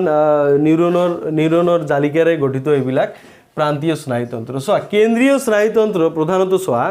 কেন্দ্ৰীয় স্নায়ুতন্ত্ৰত তোমাৰ শৰীৰৰ পৰা যিমান বাৰ্তাবোৰ আহে এই বাৰ্তাবোৰ কেন্দ্ৰীয় স্নায়ুতন্ত্ৰই কি গ্ৰহণ কৰে আৰু এইবোৰৰ বিপৰীতে সিদ্ধান্ত লয় সো কেন্দ্ৰীয় স্নায়ুতন্ত্ৰৰ কাম শৰীৰৰ বিভিন্ন অংগৰ পৰা যিবিলাক বাৰ্তা আহে এইবিলাক কি তোমাৰ গ্ৰহণ কৰা আৰু কি প্ৰান্তীয় স্নায়ুতন্ত্ৰৰ কাম কি এই যিবিলাক বাৰ্তা আছে সো এই বাৰ্তাবোৰৰ তোমাৰ বিপৰীতে সিদ্ধান্ত গ্ৰহণ কৰে সো এই বাৰ্তাবোৰৰ বিপৰীতে সিদ্ধান্ত গ্ৰহণ কৰে আৰু এইবাৰ কি পেশীকক লৈ তোমাৰ লৈ যোৱা এটো প্ৰান্তীয় স্নায়ুতন্ত্ৰৰ কাম এতে প্ৰান্তীয় স্নায়ুতন্ত্ৰই আমাৰ শৰীৰত কিছুমান ঐচ্ছিক পেশী আছে আৰু কিছুমান অনৈচ্ছিক পেশী আছে এই গোটেই দুটা কামে নিয়ন্ত্রণ করে। প্রান্তীয় স্নায়ুতন্ত্র কি তোমার দুই ধরনের বার্তায় প্রেরণ করে আমার মস্তিষ্কের পৰা কেন্দ্ৰীয় স্নায়ুতন্ত্ৰেৰ পৰা ওলোৱা দুই ধরনের বার্তা আছে। এইটো হচ্ছে ঐচ্ছিক, এটা ঐচ্ছিক আর এটা কি অনৈচ্ছিক। আমি কব পারো কি ঐচ্ছিক, ঠিক আছে, ঐচ্ছিক আর এটা কি অনৈচ্ছিক। দুই ধরনের বার্তায় তোমার পেশীকোষলৈ প্রেরণ করে। সো ঐচ্ছিক ক্রিয়া কি যিবিলাক আমাৰ ইচ্ছা মতে আমি যিবিলাক কাম কৰোঁ, সো এইবিলাকো প্ৰান্তীয় স্নায়ুতন্ত্ৰৰ জৰিয়তে প্ৰবাহিত হয়। আৰু কিছুমান আছে অনৈচ্ছিক, যেনেকুৱা হৃদযন্ত্ৰ, মই অলপ আগত যিটো কৈছোঁ ৰেচন পাচন, এইবিলাক আমাৰ ইচ্ছা অবিহনে এইবিলাক কাম চলি থাকে। সো এই যিবিলাক বাৰ্তা, এইবিলাক বাৰ্তাও কি তোমাৰ পেশীকোষলৈ পৰিবহন কৰে। সো এইবিলাক কি অনৈচ্ছিক ক্ৰিয়া বলে আমি কব পাৰোঁ। সো ঐচ্ছিক আৰু অনৈচ্ছিক দুই ধৰণৰ ক্ৰিয়াই প্ৰান্তীয় স্নায়ুতন্ত্ৰৰ জৰিয়তে তোমাৰ প্ৰবাহিত হয়। সো ইয়াতে চোৱা ঐচ্ছিক ক্ৰিয়াৰ যেনেকুৱা তোমাৰ আমি খোজকাঢ়াটো আমাৰ ঐচ্ছিক ক্ৰিয়া, আৰু অনৈচ্ছিক ক্ৰিয়া হৃদয়স্পন্দন যেনেকৈ মই ক'লোঁ। সো এতিয়া ঐচ্ছিক আৰু অনৈচ্ছিক ক্ৰিয়াবোৰ কথা এবাৰ অলপ বুজি লোৱা। সো ঐচ্ছিক ক্ৰিয়াবোৰৰ ক্ষেত্ৰত কি তোমাৰ মস্তিষ্ক জড়িত হয়ে থাকে, ঠিক আছে। কিন্তু অনৈচ্ছিক ক্ৰিয়াৰ ক্ষেত্ৰত সকলো অনৈচ্ছিক ক্ৰিয়াত কিন্তু মস্তিষ্ক জড়িত হৈ নাথাকে, ঠিক আছে। যেনেকুৱা এক ধৰণৰ অনৈচ্ছিক ক্ৰিয়া আছে যাক আমি তোমাক প্ৰতিক্ৰিয়া বুলি কওঁ, ঠিক আছে। প্ৰতিক্ৰিয়া, ঠিক আছে। প্ৰতিক্ৰিয়া এইটো কি বস্তু? সাপোজ আমি গৰম বস্তু এটা যদি আমি হাত ৰাখোঁ, তেনেহ'লে কি হয়, আমি আচম্বিতে এই হাতটো টানি লৈ আহোঁ। ইয়াৰ কাৰণ কি? সো ইয়াৰ কাৰণ কি? চোৱা এইটো কি, এই যিটো ক্ৰিয়া আছে এইটো কিন্তু তোমাৰ মস্তিষ্কই নিয়ন্ত্ৰণ নকৰে। সো এইটো কি স্নায়ুৰজ্জই নিয়ন্ত্ৰণ কৰে। সো স্নায়ুৰজ্জ কেন্দ্ৰীয় মস্তিষ্কৰ এটা অংশ। সো এই যিটো কাম আছে যিবিলাক তোমাৰ আচম্বিতে হয়, আমাৰ ইচ্ছাৰ বিপৰীতে হয়। সো টৰ্চ যদি মাৰি দিওঁ চকুটো এনেকৈ আমি বন্ধ কৰি দিওঁ, সো এইটো ঘটনাটো অতি সোনকালে হৈ যায়, ঠিক আছে, আচম্বিতে হয়। সো এনেকুৱা যিবিলাক ক্ৰিয়া আছে, যিবিলাক আচম্বিত বা অনৈচ্ছিক খৰতকীয়া যিবিলাক ক্ৰিয়া আছে, এই ক্ৰিয়াবোৰক কি তোমাক প্ৰতিক্ৰিয়া বুলি কোৱা হয়। আৰু এইবোৰ কি অনৈচ্ছিক ক্ৰিয়া, ঠিক আছে, আমাৰ ইচ্ছাৰ বিপৰীতে হয়। আৰু ইয়াৰ কি সিদ্ধান্ত অতি সোনকালে ল'ব লগা হয়। এতিয়া হাতটো পুৰা গৈ আছে, আমি সোনকালে টানিব লাগিব। এতিয়া সেইকাৰণে এই মেছেজটো ব্ৰেইনত গৈ পোৱাৰ আগতে এই মেছেজটো আকৌ মানে পেশীকোষলৈ উভতি আহে। কেনেকৈ আহে চোৱা, ইয়াতে গৰম লাগিছে, চ' এইটো বাৰ্তাবোৰ পেশীকোষলৈ গ'লে, সো এই বাৰ্তাবোৰক কি সংজ্ঞাবাহী নিউৰনৰ জৰিয়তে পেশীকোষত যায়। চোৱা পেশীকোষত চোৱা এইটো স্নায়ুকোষটো মই এনেদৰে স্নায়ুৰজ্জুটো মই এনেদৰে দেখুৱাই দিছোঁ। ইয়াতে স্নায়ুৰজ্জুৰ ভিতৰৰ গঠনটো দেখুওৱা হৈছে। সো এইটো চোৱা স্নায়ুৰজ্জু, চোৱা এইখিনি অংশ ধৰি লোৱা ইয়াতে আছে। সো ইয়াতে সংজ্ঞাবাহী নিউৰনৰ জৰিয়তে যিবিলাক বাৰ্তা আমাৰ যে হাত গৰম হৈছে এই বাৰ্তাটো প্ৰেৰণ কৰা হ'ল। সো এই বাৰ্তাটো কি মস্তিষ্কলৈ নাযায়, সো কি স্নায়ুৰজ্জুদি আকৌ কি ৰিটাৰ্ণ আহে। সো ৰিটাৰ্ণ অহা নিউৰনবোৰক এই আজ্ঞাবাহী নিউৰন বুলি কোৱা হয়। যে স্নায়ুৰজ্জুৰ পৰা যিটো ঘূৰি আহিলে, ঠিক আছে, কি অন্তৰ্বৰ্তী নিউৰনৰ মাজেদি এই বাৰ্তাবোৰ প্ৰবাহিত হয়। এইটো চোৱা মই অলপ আগত যিটো দেখুৱাইছোঁ, সো এনেকৈ দুটা নিউৰনৰ যিবিলাক স্নায়ুৰজ্জুৰ ভিতৰত মানে তোমাৰ কেন্দ্ৰীয় স্নায়ুতন্ত্ৰৰ ভিতৰত যিবিলাক নিউৰন থাকে তাক অন্তৰ্বৰ্তী নিউৰন বুলি কোৱা হয়। এই যে অন্তৰ্বৰ্তী মানে স্নায়ুৰজ্জুৰ ভিতৰত থকা নিউৰনে কি এটা নিউৰনে আনটো নিউৰনক কি কৰে, এই বাৰ্তাটো মানে প্ৰেৰণ কৰে। আৰু কি উভতি আহি মস্তিষ্কলৈ নাযায় আৰু সোনকালে এই সিদ্ধান্ত গ্ৰহণ কৰি আকৌ পেশীকোষলৈ উভতি আহে আজ্ঞাবাহী নিউৰনৰ জৰিয়তে। সো এইটো হৈছে প্ৰতিক্ৰিয়া, য'ত কি স্নায়ুৰজ্জু জড়িত হৈ থাকে কিন্তু মস্তিষ্ক জড়িত হৈ নাথাকে। এনেদৰে সকলো অনৈচ্ছিক ক্ৰিয়াত কি মস্তিষ্ক জড়িত হৈ নাথাকে, যেনেকুৱা ধৰণৰ প্ৰতিক্ৰিয়া। ইয়াতে চোৱা এই যে তোমাৰ বাৰ্তাটো তোমাৰ স্নায়ুৰজ্জুৰ পৰা যে ঘূৰি আহিলে, ঠিক আছে, তোমাৰ এই বাৰ্তাটো স্নায়ুৰজ্জুৰ পৰা যিটো পথেদি ঘূৰি আহিলে ইয়াক প্ৰতিধনু বুলি কোৱা হয়। প্ৰতিধনু, এই ধনুটো কি এনেদৰে ক'ব পাৰোঁ যে প্ৰতিক্ৰিয়া এটাত স্নায়ু আৱেগ যি পথেৰে প্ৰবাহিত হয় তাক কি কোৱা হয়, প্ৰতিধ্বনি বুলি কোৱা হয় স্নায়ু প্ৰতিক্ৰিয়াত স্নায়ু আবেগ যি পথেৰে প্ৰবাহিত হয় তাক কি কোৱা হয় প্ৰতিধ্বনি বুলি কোৱা হয় এনেদৰে আমি তোমাৰ প্ৰতিক্ৰিয়া আৰু প্ৰতিধ্বনিৰ বিষয়ে আমি পালো যেটো হৈছে অনৈচ্ছিক ক্ৰিয়া আৰু আমাৰ গোটেই যিবিলাক ঐচ্ছিক ক্ৰিয়া এই ঐচ্ছিক ক্ৰিয়াবোৰ আমাৰ কি মস্তিষ্কই নিয়ন্ত্ৰণ কৰে ঠিক আছে যেনেকৈ খোজ কাঢ়াটো এতিয়া চোৱা যদি তোমাক সোধে যে খোজ কাঢ়া আৰু প্ৰতিক্ৰিয়াৰ মাজত পাৰ্থক্য কি তুমি ক'বা যে প্ৰতিক্ৰিয়াটো এটা অনৈচ্ছিক ক্ৰিয়া আৰু খোজ কাঢ়াটো এটা ঐচ্ছিক ক্ৰিয়া আমি ইচ্ছামতে কৰিব পাৰো কিন্তু প্ৰতিক্ৰিয়াটা অনৈচ্ছিক ক্ৰিয়া যেটো আমাৰ ইচ্ছামতে নহয় আৰু কি প্ৰতিক্ৰিয়াত মস্তিষ্ক জড়িত হৈ নাথাকে কিন্তু খোজ কাঢ়াটোত কি মস্তিষ্ক জড়িত হৈ থাকে প্ৰতিটো ঐচ্ছিক ক্ৰিয়াত মস্তিষ্ক জড়িত হৈ থাকে এই কথাটো মনত ৰাখিবা সো আন এটা প্ৰশ্ন হ'ব পাৰে যে প্ৰতিক্ৰিয়াত মগজুৰ ভূমিকা কি এইটা ইম্পৰ্টেন্ট প্ৰশ্ন সো প্ৰতিক্ৰিয়াত মগজুৱে কোনো ভূমিকা পালন নকৰে কিন্তু প্ৰতিক্ৰিয়াৰ পৰা যেটো অভিজ্ঞতা মানুহে পালে এই অভিজ্ঞতাটো কিন্তু মগজুত সঞ্চিত হৈ থাকে সো প্ৰতিক্ৰিয়া মগজুৱে নিয়ন্ত্ৰণ নকৰে কিন্তু আৰু চোৱা তোমালোকে জানা কিন্তুটো বেছি ইম্পৰ্টেন্ট সো কিন্তু ইয়াৰ পৰা যি অভিজ্ঞতা ইয়াৰ পৰা যেটো অভিজ্ঞতা পোৱা গৈছে এই অভিজ্ঞতাটা কিন্তু মগজুত সঞ্চিত হৈ থাকে যেনেকুৱা গৰম বস্তুত হাত দিব নালাগে এটো হাতটো পুৰি যাব পাৰে ঠিক আছে আৰু কি চকুত লাইট পৰিলে যে চকু বন্ধ কৰি দিব লাগে সো এনেকুৱা ধৰণৰ যিবিলাক আমি অভিজ্ঞতা যেটো প্ৰতিক্ৰিয়াৰ পৰা যেটো অভিজ্ঞতা আমি পাওঁ এই অভিজ্ঞতাবোৰ মগজুত সঞ্চিত হৈ থাকে কিন্তু প্ৰতিক্ৰিয়া সংঘটিত হোৱাৰ সময়ত মগজুৱে কোনো ভূমিকা পালন নকৰে ঠিক আছে আৰু এই যেহেতু ইয়াৰ অভিজ্ঞতাটো মগজুত সঞ্চিত হৈ থাকে পৰৱৰ্তী সময়ত যেতিয়া আমি গৰম বস্তু আমি দেখিবলৈ পাওঁ তেতিয়া সেই অভিজ্ঞতাৰ কথা আমাৰ মনত পৰে আৰু তেতিয়া আমি সেই গৰম বস্তুৰ পৰা আমি দূৰত থাকিবলৈ আমি চেষ্টা কৰোঁ ঠিক আছে সো এনেদৰে আমি প্ৰতিক্ৰিয়াত মগজুৰ ভূমিকাটো আমি ক'ব পাৰোঁ এতিয়া চোৱা আমি এই যে ঐচ্ছিক ক্ৰিয়াবোৰৰ কথা যেটো পালো সো ঐচ্ছিক ক্ৰিয়াবোৰ কেনেদৰে নিয়ন্ত্ৰণ হয় আমাৰ শৰীৰত সো ঐচ্ছিক ক্ৰিয়াবোৰ চোৱা মগজুৱে নিয়ন্ত্ৰণ কৰে মগজুৱে কেনেদৰে নিয়ন্ত্ৰণ কৰে সেই বস্তুটোৰ বিষয়ে আমি এটা অধ্যয়ন কৰিম চোৱা মগজুত প্ৰধানত চোৱা মগজুত ইয়াতে তিনিটা ইয়াৰ অংশ আছে যেনেকুৱা প্ৰ মস্তিষ্ক আৰু এটা আছে মধ্য মস্তিষ্ক এটা পশ্চাৎ মস্তিষ্ক মই এটা চিনাকি কৰাই দিছো চোৱা প্ৰ মস্তিষ্কটো চোৱা এই গোটেইখিনি প্ৰ মস্তিষ্ক চোৱা এই গোটেইখিনি ইয়াতে চোৱা যে চেৰিব্ৰাম অংশ আছে যেটো অলপ একা বেকা যেটো থাকে আৰু এইটো লৈ ইমান কেতিয়াবা তোমাৰ পৰীক্ষাত এই মানে মানুহৰ মস্তিষ্কৰ ছবিটো আহে সো এনেকৈ আঁকি তোমালোকে এনে প্ৰথমতে চোৱা এই মধ্য মস্তিষ্কটো কেনেকৈ আঁকিব মই এটা ট্ৰিকটো দি দিছোঁ সো প্ৰথমতে এই মধ্য মস্তিষ্কটো আঁকি ল'লা তাৰপিছত এই এনেকৈ দিলা তাৰপিছত চোৱা এই প্ৰ মস্তিষ্কটো তুমি পশ্চাৎ মস্তিষ্কটো আঁকিবা চোৱা এইটো হ'ল পশ্চাৎ মস্তিষ্ক সো পশ্চাৎ মস্তিষ্ক এইটো যে ফুলৰ নিচিনাকৈ নে গছৰ নিচিনা থাকে সো ইয়াকে তোমাৰ চেৰিবেলাম বুলি কোৱা হয় আৰু এইটো এই মেডুলা অংশ এইটো লৈ তোমাৰ পশ্চাৎ মস্তিষ্ক গঠন হৈছে তাৰপিছত তুমি প্ৰ মস্তিষ্ক এনেকৈ অলপ টানি দি এনেকৈ একে বেকে কৰি দিবা হৈ গ'ল সো এইটো হৈছে প্ৰ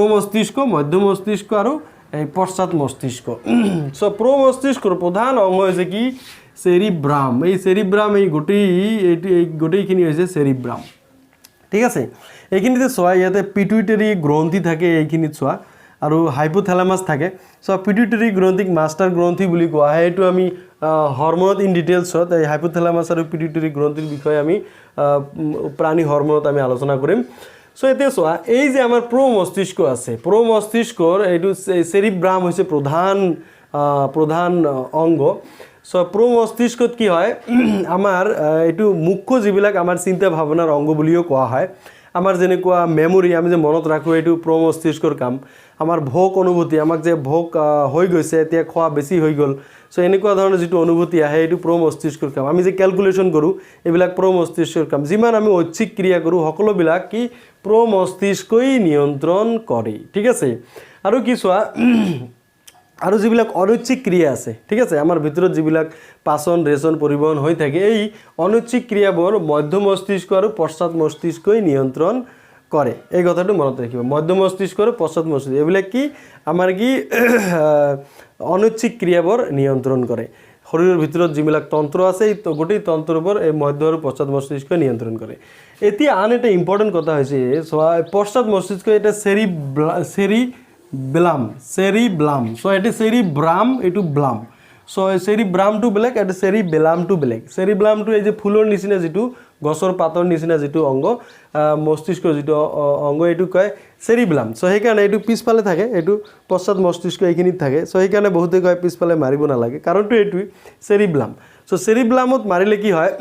সো ই কি তেতিয়া আমাৰ কি বেলেন্সিংটো নোহোৱা হৈ যাব আৰু চেৰিব্লামৰ প্ৰধান কামটো হৈছে বেলেন্সিং যে মই যে থিয় হৈ আছো তোমালোকৰ লগত কথা পাতি আছো এটা সমতা ৰক্ষা কৰি চলি আছো সো আমাৰ শৰীৰৰ সমতা ৰক্ষা কৰাত এই মস্তিষ্কৰ কোনটো অংগই সহায় কৰে এইটো হৈছে কি পশ্চাৎ মস্তিষ্কৰ চেৰিব্লাম অংগ ঠিক আছে এটা সৰু যিবিলাক ল'ৰা ছোৱালী আছে ইহঁতে খোজ কাঢ়িব নোৱাৰে লাহে লাহে শিকিব লাগে মানে এইটো চেৰিব্লাম অংগটো ইহঁতৰ এতিয়া ভালকৈ এক্টিভ হোৱা নাই ঠিক আছে সো সেইকাৰণে ইহঁতে সমতা ৰক্ষা কৰিব নোৱাৰে সো আমি ধুনীয়াকৈ খোজ কাঢ়িব পাৰোঁ চাইকেল চলোৱা বাইক চলোৱা যিয়ে নকোৱা কিয় তাতে চাইকেল চলোৱাটো বেলেন্সিঙৰ প্ৰয়োজন সো এইটো কোনে নিয়ন্ত্ৰণ কৰে এই পশ্চাৎ মস্তিষ্কৰ চেৰিব্লাম অংগই নিয়ন্ত্ৰণ কৰে এতিয়া চোৱা সো কিছুমান মানুহে আকৌ এই যে সেইবিলাক খাই দিয়ে নহয় সো সেইবিলাক খালে কি হয় বেলেন্সটো নোহোৱা হৈ যায় দ্যাট মিন্স ইয়াতে চেৰিব্লাম অংগত কিবা নহয় কিবা হয় অৰ্থাৎ এই আমাৰ যেটো স্নায়ুতন্ত্ৰ আছে স্নায়ুতন্ত্ৰত কিন্তু প্ৰভাৱ পৰে সো এনেকুৱা যদি বেছি কোনোবাই খাই দিয়ে তেনেহলে কিন্তু মৃত্যুমুখত পৰিব পাৰে আৰু স্নায়ুতন্ত্ৰ বিকল হৈ যাব পাৰে তেতিয়া কি মৃত্যুমুখত পৰিব পাৰে সেইকাৰণে বেলেন্সিংটো নাথাকে সো আমাৰ যেটো বেলেন্সিং সমতা ৰক্ষা কৰাত কি এই পশ্চাৎ মস্তিষ্কৰ চেৰিব্লাম অংগই কি কৰে সহায় কৰে এই কথাটো মনত ৰাখিবা সো আৰু এই প্ৰমস্তিষ্ক যে আছে প্ৰমস্তিষ্কত চোৱা ইহঁতৰ কিছুমান এলাকা ভাগ আছে চোৱাতে সো ইহঁতৰ যেনেকুৱা তোমাৰ দৃষ্টি তাৰপিছত শ্ৰৱণ তাৰপিছত ঘ্ৰাণ তাৰপিছত তোমাৰ স্বাদ তাৰপিছত স্পৰ্শ ঠিক আছে এইবিলাক এলাকা ভাগ থাকে সো দৃষ্টি শ্ৰৱণ ঘ্ৰাণ স্বাদ স্পৰ্শৰ কাৰণে প্ৰমস্তিষ্কত বেলেগ এলাকা থাকে চোৱা দৃষ্টি কি আমি চকুৰ দ্বাৰা এইটো নিয়ন্ত্ৰণ হয় তাৰপিছত শ্ৰৱণ কি শ্ৰৱণ কাণৰ দ্বাৰা নিয়ন্ত্ৰণ হয় তাৰপিছত ঘ্ৰাণটো কি নাকৰ দ্বাৰা নিয়ন্ত্ৰণ হয় আৰু স্বাদ যেটো আছে এইটো জিভাৰ দ্বাৰা নিয়ন্ত্ৰণ হয় আৰু স্পৰ্শ এইটো ছালৰ দ্বাৰা নিয়ন্ত্ৰণ হয় চোৱা চকু কাণ নাক জিভা ছাল এই পাঁচটাই তো আমাৰ এই পাঁচটা হৈছে আমাৰ কি তোমাৰ ৰিসিপ্টৰ ঠিক আছে এইবিলাক তোমাৰ গ্ৰাহক অংগ এইবিলাক কি কোৱা হয় গ্ৰাহক অংগ ঠিক আছে ৰিসিপ্টৰ বুলি কোৱা হয় এই গ্ৰাহক অংগৰ জৰিয়তে বাৰ্তাবোৰ গ্ৰহণ কৰে আৰু এই কি এইবিলাকৰ কাৰণে এই পাঁচটা গ্ৰাহক অংগৰ কাৰণে পাঁচটা এলাকা ভাগ আছে ইয়াত চোৱা এই যে চেৰিব্ৰাম যেটো অংগ আছে প্ৰমস্তিষ্কৰ চেৰিব্ৰাম অংগত কি শ্ৰৱণ দৃষ্টি ঘ্ৰাণ স্বাদ আৰু স্পৰ্শৰ কাৰণে এলাকা কিছুমান ভাগ আছে সো এতিয়া চোৱা যেতিয়া আমি কিবা বাৰ্তা বাহিৰৰ পৰা পাওঁ যেনেকুৱা ধূপকাঠিৰ গন্ধ সো ধূপকাঠিৰ গন্ধ আমি পালোঁ তেতিয়া আমাৰ কি নাকৰ কিছুমান এই ঘ্ৰাণ সংগ্ৰাহী কিছুমান নিউৰন আছে এই নিউৰনৰ জৰিয়তে ইহঁতে কি সো এটা নিউৰনৰ পৰা আন এটা নিউৰন এনেদৰে গৈ স্নায়ুৰজ্জুত আৰু এনেদৰে গৈ আমাৰ মস্তিষ্কৰ সেই নিৰ্দিষ্ট এই ঘ্ৰাণ অংশত গৈ পায় ঠিক আছে আমাৰ নাকৰ পৰা স্নায়ুতন্ত্ৰৰ জৰিয়তে এই সংজ্ঞাবাহী নিউৰনৰ জৰিয়তে ঠিক আছে মস্তিষ্কৰ সেই ঘ্ৰাণ অংশত গৈ সেই বাৰ্তাটো গৈ পায় তেতিয়া সেই ঘ্ৰাণ অংশই সেই বাৰ্তাটো বিশ্লেষণ কৰে এটো কিহৰ গন্ধ পাই আছো ঠিক আছে সেই বাৰ্তাটো বিশ্লেষণ কৰাৰ পিছত আৰু সেই সিদ্ধান্তটো কি আন কিছুমান নিউৰনৰ জৰিয়তে প্ৰেৰণ কৰে এইবিলাক আজ্ঞাবাহী নিউৰন বুলি কোৱা হয় এই আজ্ঞাবাহী নিউৰনৰ জৰিয়তে আকৌ আমাৰ সেই নাকৰ পেশীকক লৈ সেই বাৰ্তাটো প্ৰেৰণ কৰে তেতিয়া আমি গন্ধটো পাওঁ আৰু এই ঘটনাটো ইমান সোনকালে হয় উইথিন সেকেন্ডো নালাগে সেকেন্ডৰ বহুত কম সময়তে এই ঘটনাটো সংঘটিত হয় এটো আমি গমে নাপাওঁ সেইকাৰণে তোমালোকক কোৱা হৈছে এই স্নায়ু প্ৰেৰণা যিবিলাক আছে ঠিক আছে এইবিলাক বৈদ্যুতিক প্ৰেৰণা স্নায়ু কোষৰ জৰিয়তে নিউৰনৰ জৰিয়তে যিবিলাক বাৰ্তা প্ৰেৰণ হয় এইবিলাক বহুত ফাষ্ট হয় দ্ৰুত হয় ঠিক আছে এনেদৰে আমি গন্ধ পাওঁ আৰু বাকি আমাৰ যিমান এই ইন্দ্ৰিয় আছে এই ইন্দ্ৰিয়বোৰৰ প্ৰতিটো কাম এনেদৰে সংঘটিত হয় যত কি তৎক্ষণাৎ এই কামটো ৰিসিভ কৰি লয় নিৰ্দিষ্ট কিছুমান তোমাৰ এই নিউৰন বা স্নায়ু কোষে এই বাৰ্তাটো ৰিসিভ কৰি লয় আৰু সোনকালে এই সংজ্ঞাবাহী নিউৰনৰ জাল এটা আছে সো সংজ্ঞাবাহী নিউৰনৰ এনেকৈ জাল আছে এই জালৰ জৰিয়তে ই কি মস্তিষ্কলৈ প্ৰেৰণ কৰে মস্তিষ্কই সিদ্ধান্ত গ্ৰহণ কৰি সেই বাৰ্তাটোৰ বিপৰীতে সিদ্ধান্ত গ্ৰহণ কৰি আকৌ আজ্ঞাবাহী নিউৰনৰ জৰিয়তে পঠাই দিয়ে এই পেশীকক লৈ তেতিয়া আমি সেই গন্ধটো পাওঁ বা বেলেগ বেলেগ যিবিলাক আমাৰ বাৰ্তা আছে সেইবিলাক আমি গম পাওঁ যেনেকুৱা এটা মই দৃষ্টিৰ ক্ষেত্ৰত মই কথাটো ক'ব খুজিছোঁ যেতিয়া মই তোমালোকক চাই আছোঁ চ' এইটো সময়ত কি মোৰ চকুৰ যিবিলাক দৃষ্টি সংগ্ৰহ কৰা যিবিলাক নিউৰন আছে সেই নিউৰনে বাৰ্তাটো গ্ৰহণ কৰিলে তেতিয়া সেই নিউৰনটোৱে আকৌ কি সংজ্ঞাবাহী নিউৰনৰ জৰিয়তে মস্তিষ্কৰ সেই দৃষ্টি অংশলৈ তোমাক কি কৰিলে পঠাই দিলে এতিয়া দৃষ্টি অংশই সিদ্ধান্ত গ্ৰহণ কৰি আকৌ মোক মেছেজ পঠাই দিয়ে যে মই কাক চাই আছোঁ ঠিক আছে আমাৰ মূৰৰ ভিতৰত এটা ইমেজ থাকে যাৰ নাম হৈছে ফটো ইমেজ চ' এই ফটো ইমেজত আমি যিবিলাক মানুহ প্ৰথম আমি দেখিবলৈ পাওঁ সেই মানুহবোৰৰ সেই মোৰ ফটো ইমেজৰ লগত কিমান পাৰ্চেণ্টেজ মিলে চ' সেইটো এই ব্ৰেইনে কি কৰে সেইটো ট্যাগ কৰি লয় ঠিক আছে যেনেকুৱা মই তোমাক সাপোজ মই যিদিনা মই তোমাক প্ৰথম দেখিছোঁ তেতিয়া সাপোজ তোমাৰ ইমেজটো মোৰ ব্ৰেইনত থকা ফটো ইমেজৰ লগত 40% মিল আছে তেতিয়া এইটো ব্ৰেইনে কি কৰে ট্যাগ কৰি লয় তাৰপিছত যেতিয়া মই তোমাক যেতিয়া কেতিয়াবা দেখোঁ তেতিয়া মোৰ এই চকুৱে যেতিয়া এই সংজ্ঞাবাহী নিউৰনৰ জৰিয়তে এই দৃষ্টি প্ৰমস্তিষ্কৰ চেৰিব্ৰাম অংশৰ সেই দৃষ্টি অংশটো যেতিয়া এই বাৰ্তাটো পঠিয়াই দিয়ে তেতিয়া সেই বাৰ্তাটো তাত কি এনালাইচিছ হয় যে মই 40% মিল থকা মানুহ এজন মোৰ ফটো ইমেজৰ লগত মোৰ মস্তিষ্কৰ ফটো ইমেজৰ লগত 40% মিল থকা মানুহ এজন মই দেখি আছোঁ অৰ্থাৎ মই তোমাক দেখি আছোঁ এই বাৰ্তাটো আকৌ মোৰ এই চকুৰ সেই পেশী কোষলৈ পঠিয়াই দিয়ে তেতিয়া মই গম পাওঁ যে মই তোমাক দেখি আছোঁ চ' এনেদৰে কামবোৰ তৎক্ষণাৎ সংঘটিত হয় আৰু আমি গমেই নাপাওঁ চ' এই প্ৰতিটো ক্ষেত্ৰতে বাৰ্তাবোৰ কি এই আমাৰ যিবিলাক ঐচ্ছিক ক্ৰিয়া আছে এই ঐচ্ছিক ক্ৰিয়াই প্ৰমস্তিষ্কৰ এই চেৰিব্ৰাম অংশই কি নিয়ন্ত্ৰণ কৰে যেনেকুৱা আমাৰ বুদ্ধি চ' আমাৰ বুদ্ধিটো এইটো বাই বাৰ্থ আহে ঠিক আছে বাই বৰ্ণ চ' এই বুদ্ধিটো কি চেৰিব্ৰাম অংশই কি নিয়ন্ত্ৰণ কৰে চ' এনেদৰে আমাৰ শৰীৰৰ বিভিন্ন যিবিলাক কাম কাজ এইবিলাক আমাৰ নিয়ন্ত্ৰণ কৰাত সহায় কৰে এতিয়া চোৱা এই যে মস্তিষ্ক আছে মস্তিষ্কৰ 3 লেয়াৰ থাকে তিনিটা ইয়াতে লেয়াৰ আছে আৰু ওপৰৰ লেয়াৰটো এইটো কেৰটি বুলি কোৱা হয় এইটো কি যেতে মই দেখুৱাই দিছোঁ কেৰটি ঠিক আছে এই কেৰটি চোৱা এইখিনি সাপোজ এইটো কেৰটি ঠিক আছে আৰু এইটো চোৱা এইটো মস্তিষ্ক ইয়াতে তিনিটা এনেকৈ লেয়াৰ থাকে আকৌ এনেকৈ তিনিটা লেয়াৰ থাকে চ' এনেকৈ সাপোজ মস্তিষ্কটো এনেকৈ আহি এনেকৈ স্নায়ুৰজ্জুটো আহিছে চ' এতিয়া চোৱা এই কেৰটিটো এনেকৈ কিছুমান ইয়াৰ চাৰিওফালে কিছুমান এইখিনি সাপোজ ওপৰৰখিনি কেৰটি থাকে এইখিনি কিছুমান ৰাসায়নিক দ্ৰব্য থাকে এতিয়া মস্তিষ্কটো যাতে কি যেতিয়া আমি জঁপিয়াই দিওঁ এনেকৈ যদি জঁপিয়াই দিওঁ তেনেহ'লে মস্তিষ্কটো এই কেৰটিত খুন্দা নাখায় চ' কেৰটিটো এনেই টান পদাৰ্থ চোৱা ইয়াতে চোৱা টান পদাৰ্থ চ' ই আমাক কি মস্তিষ্ক কি সুৰক্ষা দিয়ে আৰু স্নায়ুৰজ্জুটো যিটো আছে স্নায়ুৰজ্জু তোমালোকে যোৱা ইয়াতে আমাৰ যিটো ৰাজহাড় আছে চ' ৰাজহাড়ে এই স্নায়ুৰজ্জুক কি সুৰক্ষা দিয়ে চ' মস্তিষ্কক কোনে সুৰক্ষা দিয়ে কেৰটিয়ে সুৰক্ষা দিয়ে কেৰটি এটা টান পদাৰ্থ আৰু এই মস্তিষ্ক আৰু কেৰটিৰ মাজত এটা তৰল পদাৰ্থ থাকে ঠিক তেনেদৰে আমাৰ যে ৰাজহাড় আছে ৰাজহাড়ে কি স্নায়ুৰজ্জুক সুৰক্ষা দিয়ে আৰু এই স্নায়ুৰজ্জু আৰু ৰাজহাড়ৰ মাজতো কিছুমান কি তৰল পদাৰ্থ থাকে যাতে এই কি অলপ দূৰত্ব যাতে ইহঁতৰ বজাই থাকে আৰু যাতে সংস্পৰ্শ নহয় আমি যেতিয়া জঁপিয়াই দিওঁ তেতিয়াও যাতে আঘাত নাপায় চ' এনেদৰে কেৰটি আৰু আমাৰ যি ৰাজহাড় আছে ইয়ে কি আমাৰ মস্তিষ্ক আৰু স্নায়ুৰজ্জু কি সুৰক্ষা কৰি ৰাখে এতিয়া চোৱা এই পেশী কোষবোৰে কেনেদৰে বাৰ্তাবোৰ সংগ্ৰহ কৰে চোৱা পেশী কোষ যিবিলাক আছে যিবিলাক আমাৰ এই বাৰ্তাবোৰ চলনৰ জৰিয়তে বাৰ্তাবোৰ সংগ্ৰহ কৰে চ'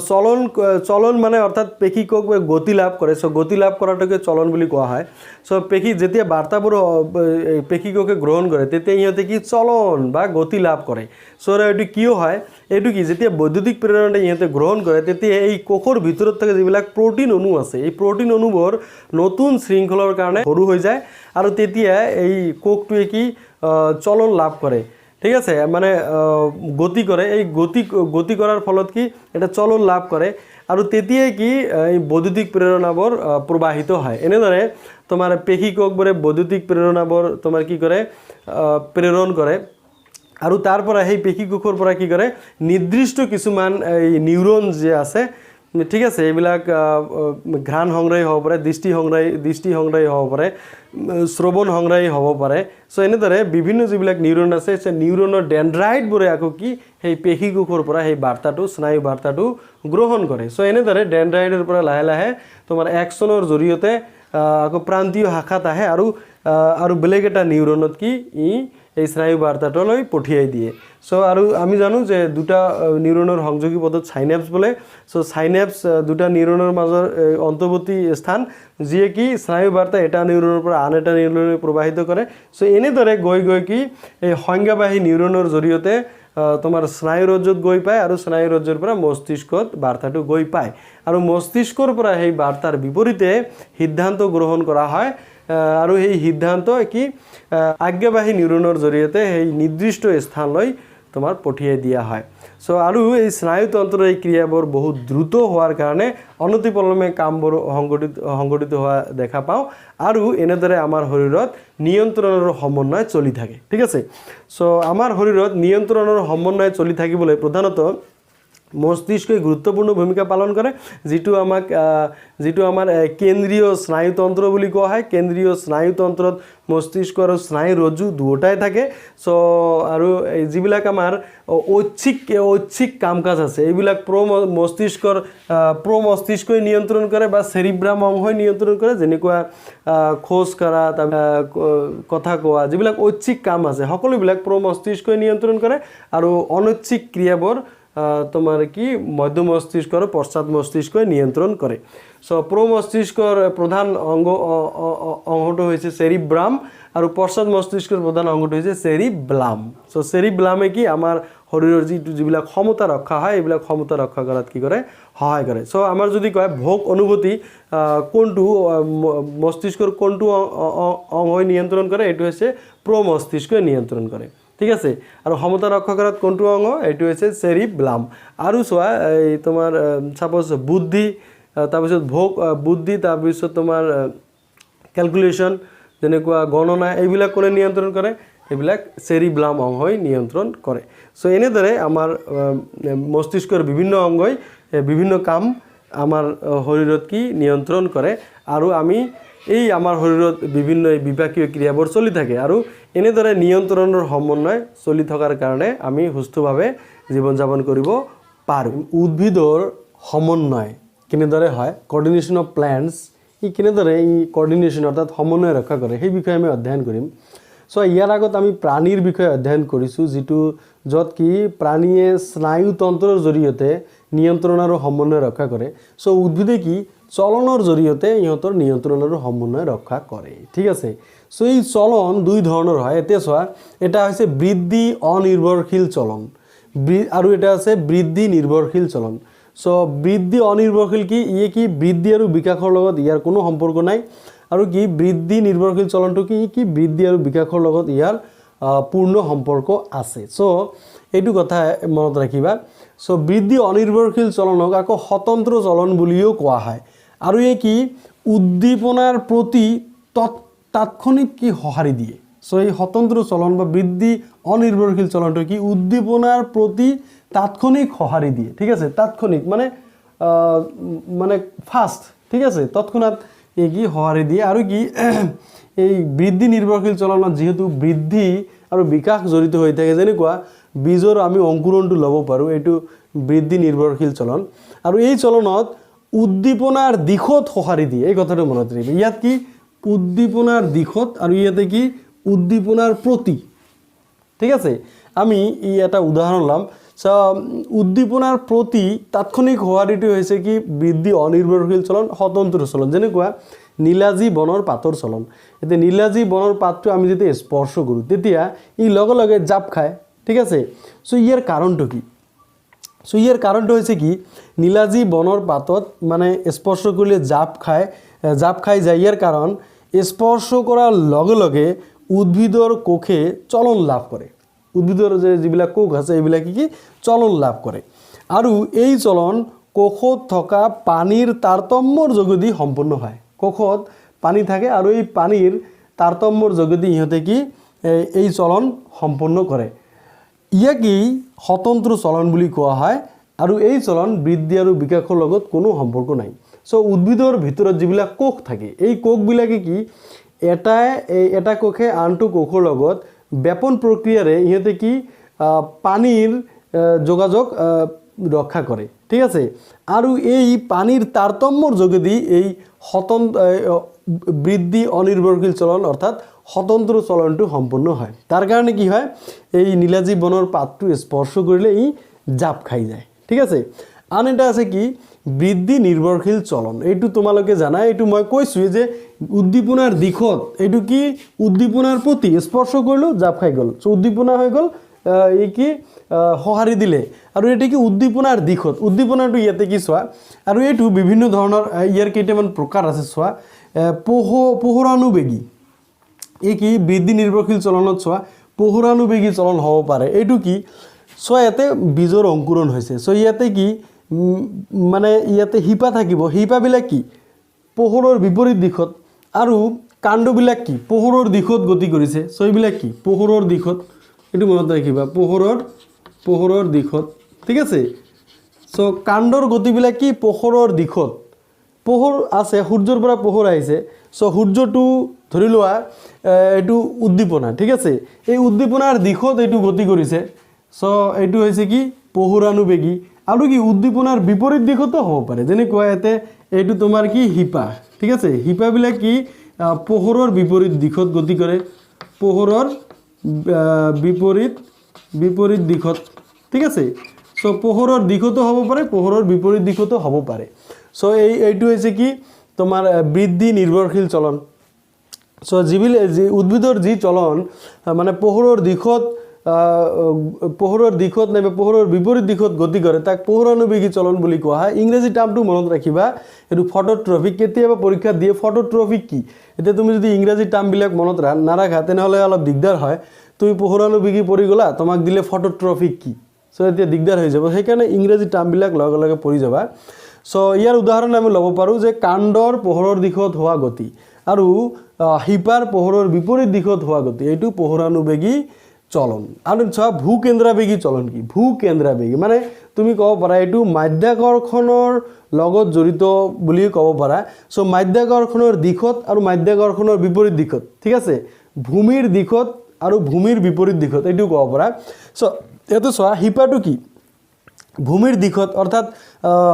মানে মাধ্যাকৰ্ষণৰ দিশত গতি কৰিছে সো এই কি ভূকেন্দ্ৰাবেগী চলনো কৰিছে ঠিক আছে সো যদি মাধ্যাকৰ্ষণৰ দিশত বা ভূকেন্দ্ৰৰ ফালে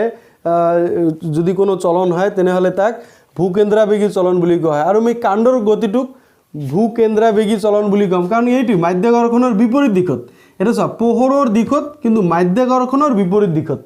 মাধ্যাকৰ্ষণ বা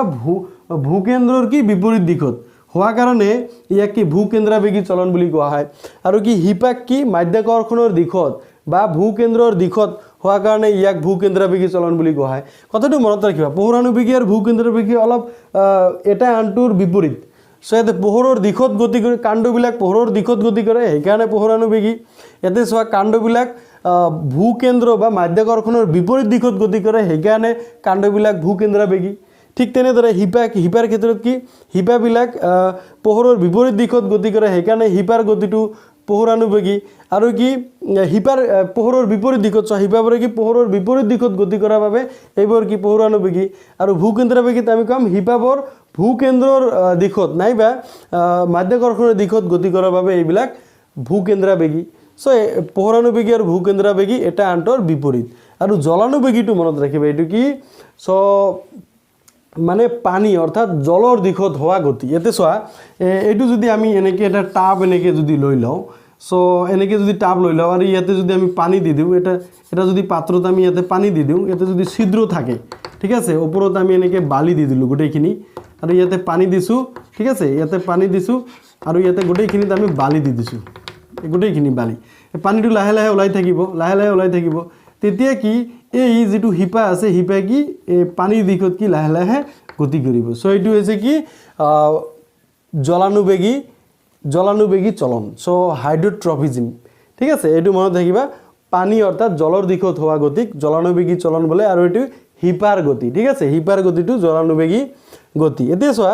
কেমোট্ৰপিজম আন এটা আছে কি কেমোট্ৰপিজম সো কেমোট্ৰপিজম এইটো ইংৰাজীত কেমোট্ৰপিজমে কয় সো এইটো কি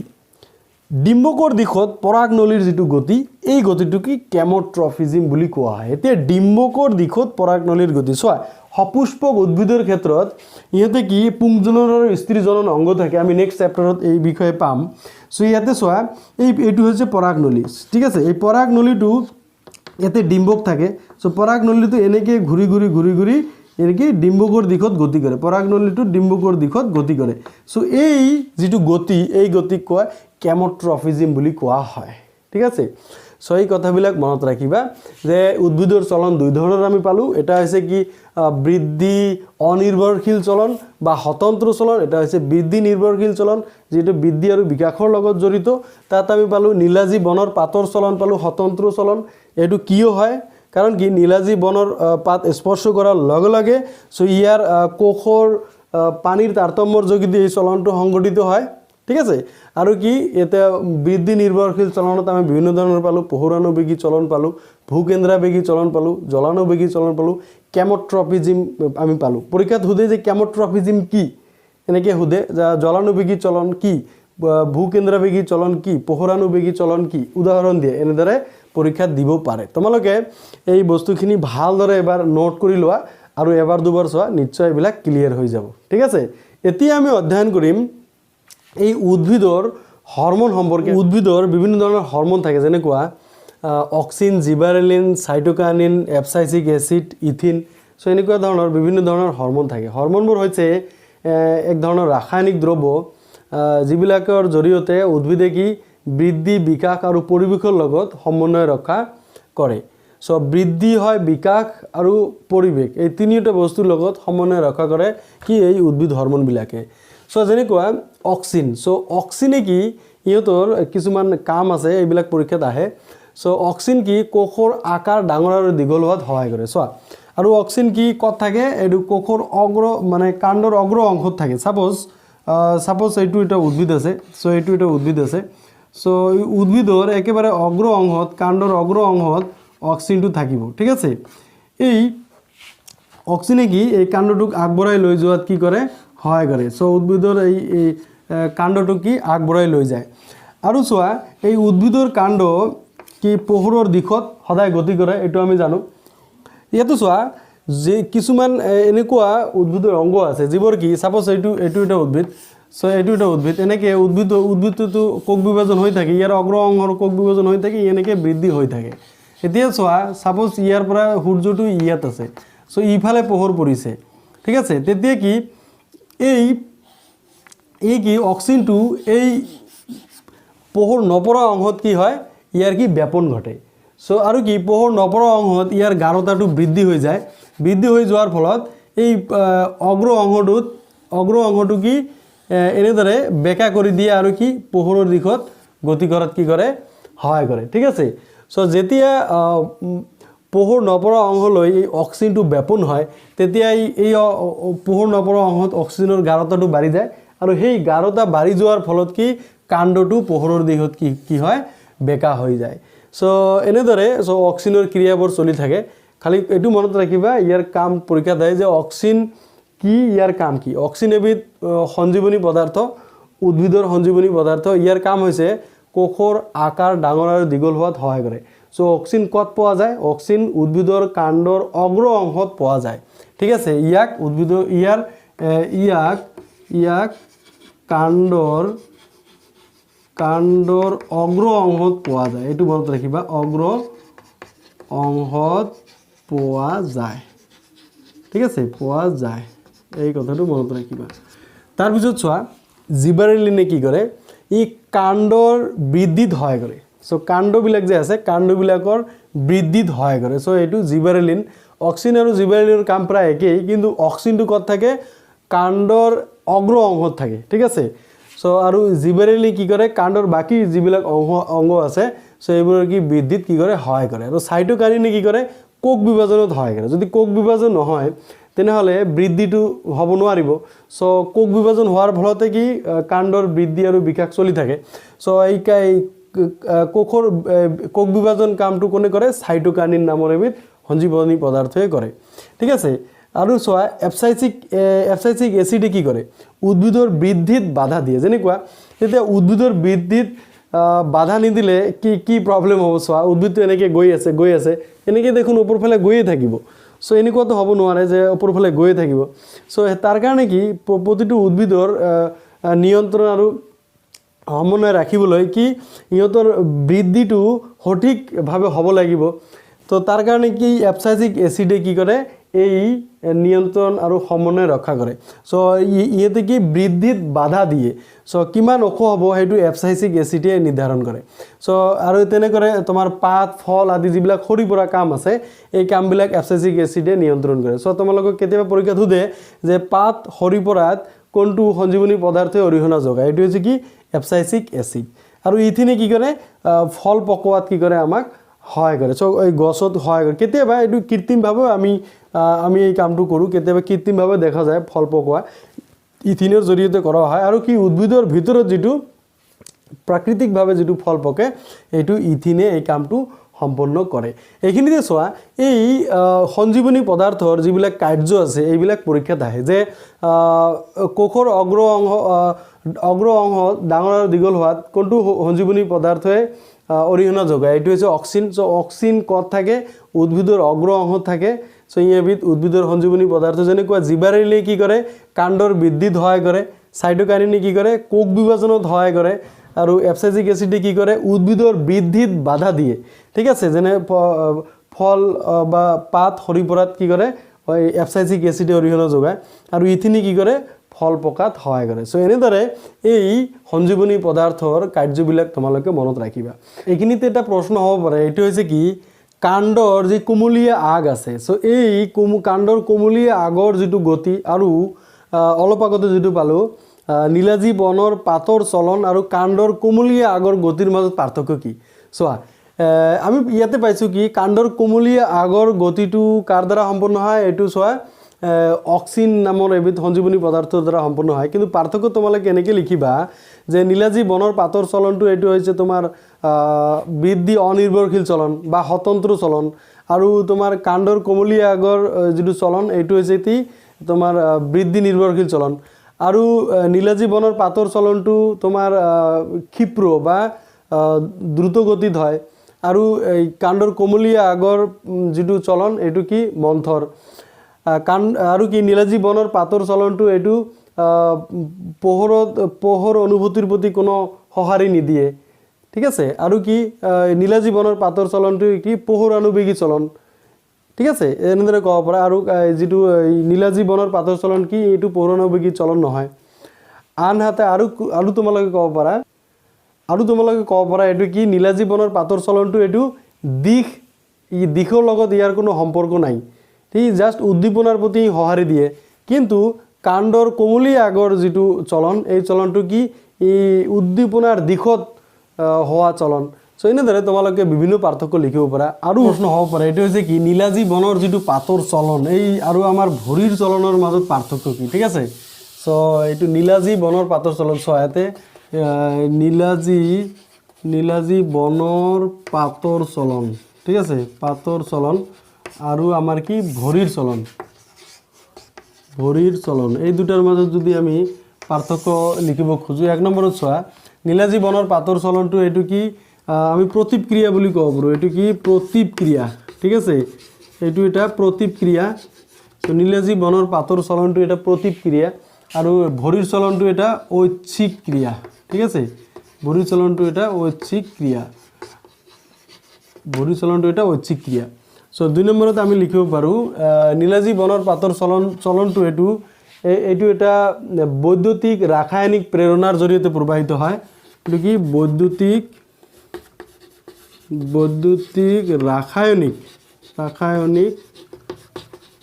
ৰাসায়নিক প্ৰেৰণাৰ জৰিয়তে প্ৰবাহিত হয় প্ৰেৰণাৰ দ্বাৰা প্ৰবাহিত হয় আৰু কি ভৰিৰ চলনটো কি এইটো তোমালোকে জানা বৈদ্যুতিক প্ৰেৰণাৰ জৰিয়তে প্ৰবাহিত হয় ঠিক আছে এইটো কি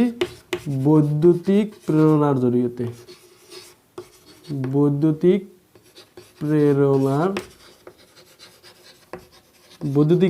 দ্বাৰা আমি ক'ব পাৰোঁ এইটো প্ৰভাৱিত হয় আৰু কি নীলাজী বনৰ পাতৰ চলনত হৰম'ন জড়িত হৈ থাকে 3 নম্বৰ এই কি হৰম'ন হৰমোনৰ জড়িত হৈ থাকে আৰু ইয়াতে 3 নম্বৰত তুমি লিখিব পাৰা কি ইয়াতে কি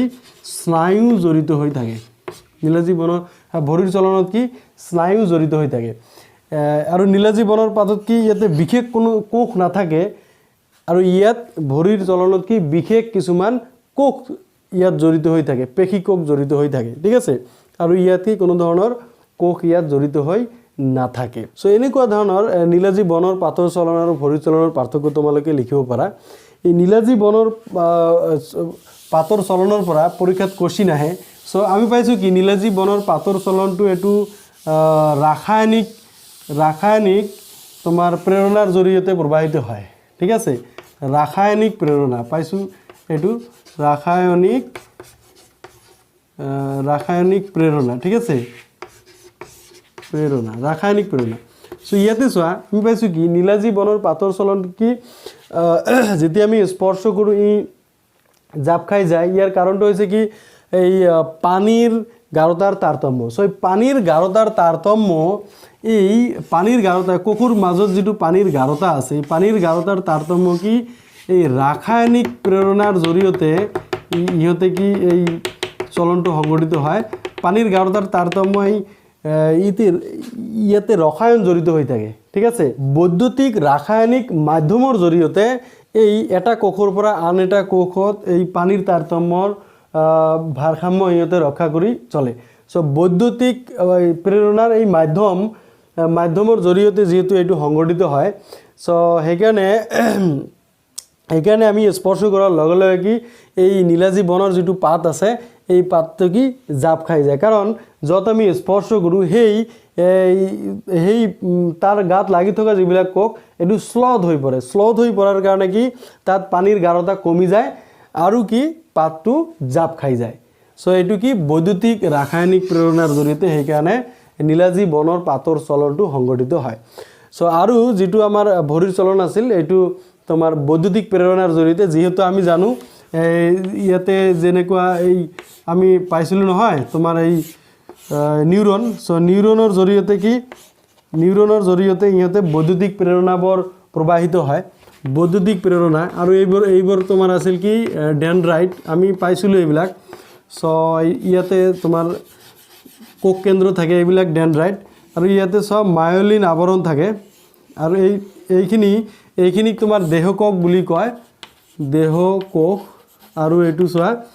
চোৱা এইটো কি এক্সন আৰু এইবিলাক কি ডেনড্ৰাইট ঠিক আছে সো এইটো হৈছে স্নায়ু কোষ বা নিউৰন সো নিউৰনে কি ইহতে বৈদ্যুতিক প্ৰেৰণাৰ জৰিয়তে এই বাৰ্তাবোৰ প্ৰেৰণ কৰে যেটো আমাৰ ভৰিৰ চলন আছিল এই বাৰ্তাবোৰ চোৱা তোমাৰ এই পেশী কোষৰ পৰা বাৰ্তা গ্ৰহণ কৰে সো পেশী কোষৰ পৰা বাৰ্তা গ্ৰহণ কৰে সো ডেনড্ৰাইটে পেশী কোষৰ পৰা বাৰ্তা গ্ৰহণ কৰে আৰু এক্সনৰ জৰিয়তে কি প্ৰান্তীয় শাখাত প্ৰেৰণ কৰে আৰু এই প্ৰান্তীয় শাখাৰ পৰা আন এটা স্নায়ু কোষলৈ কি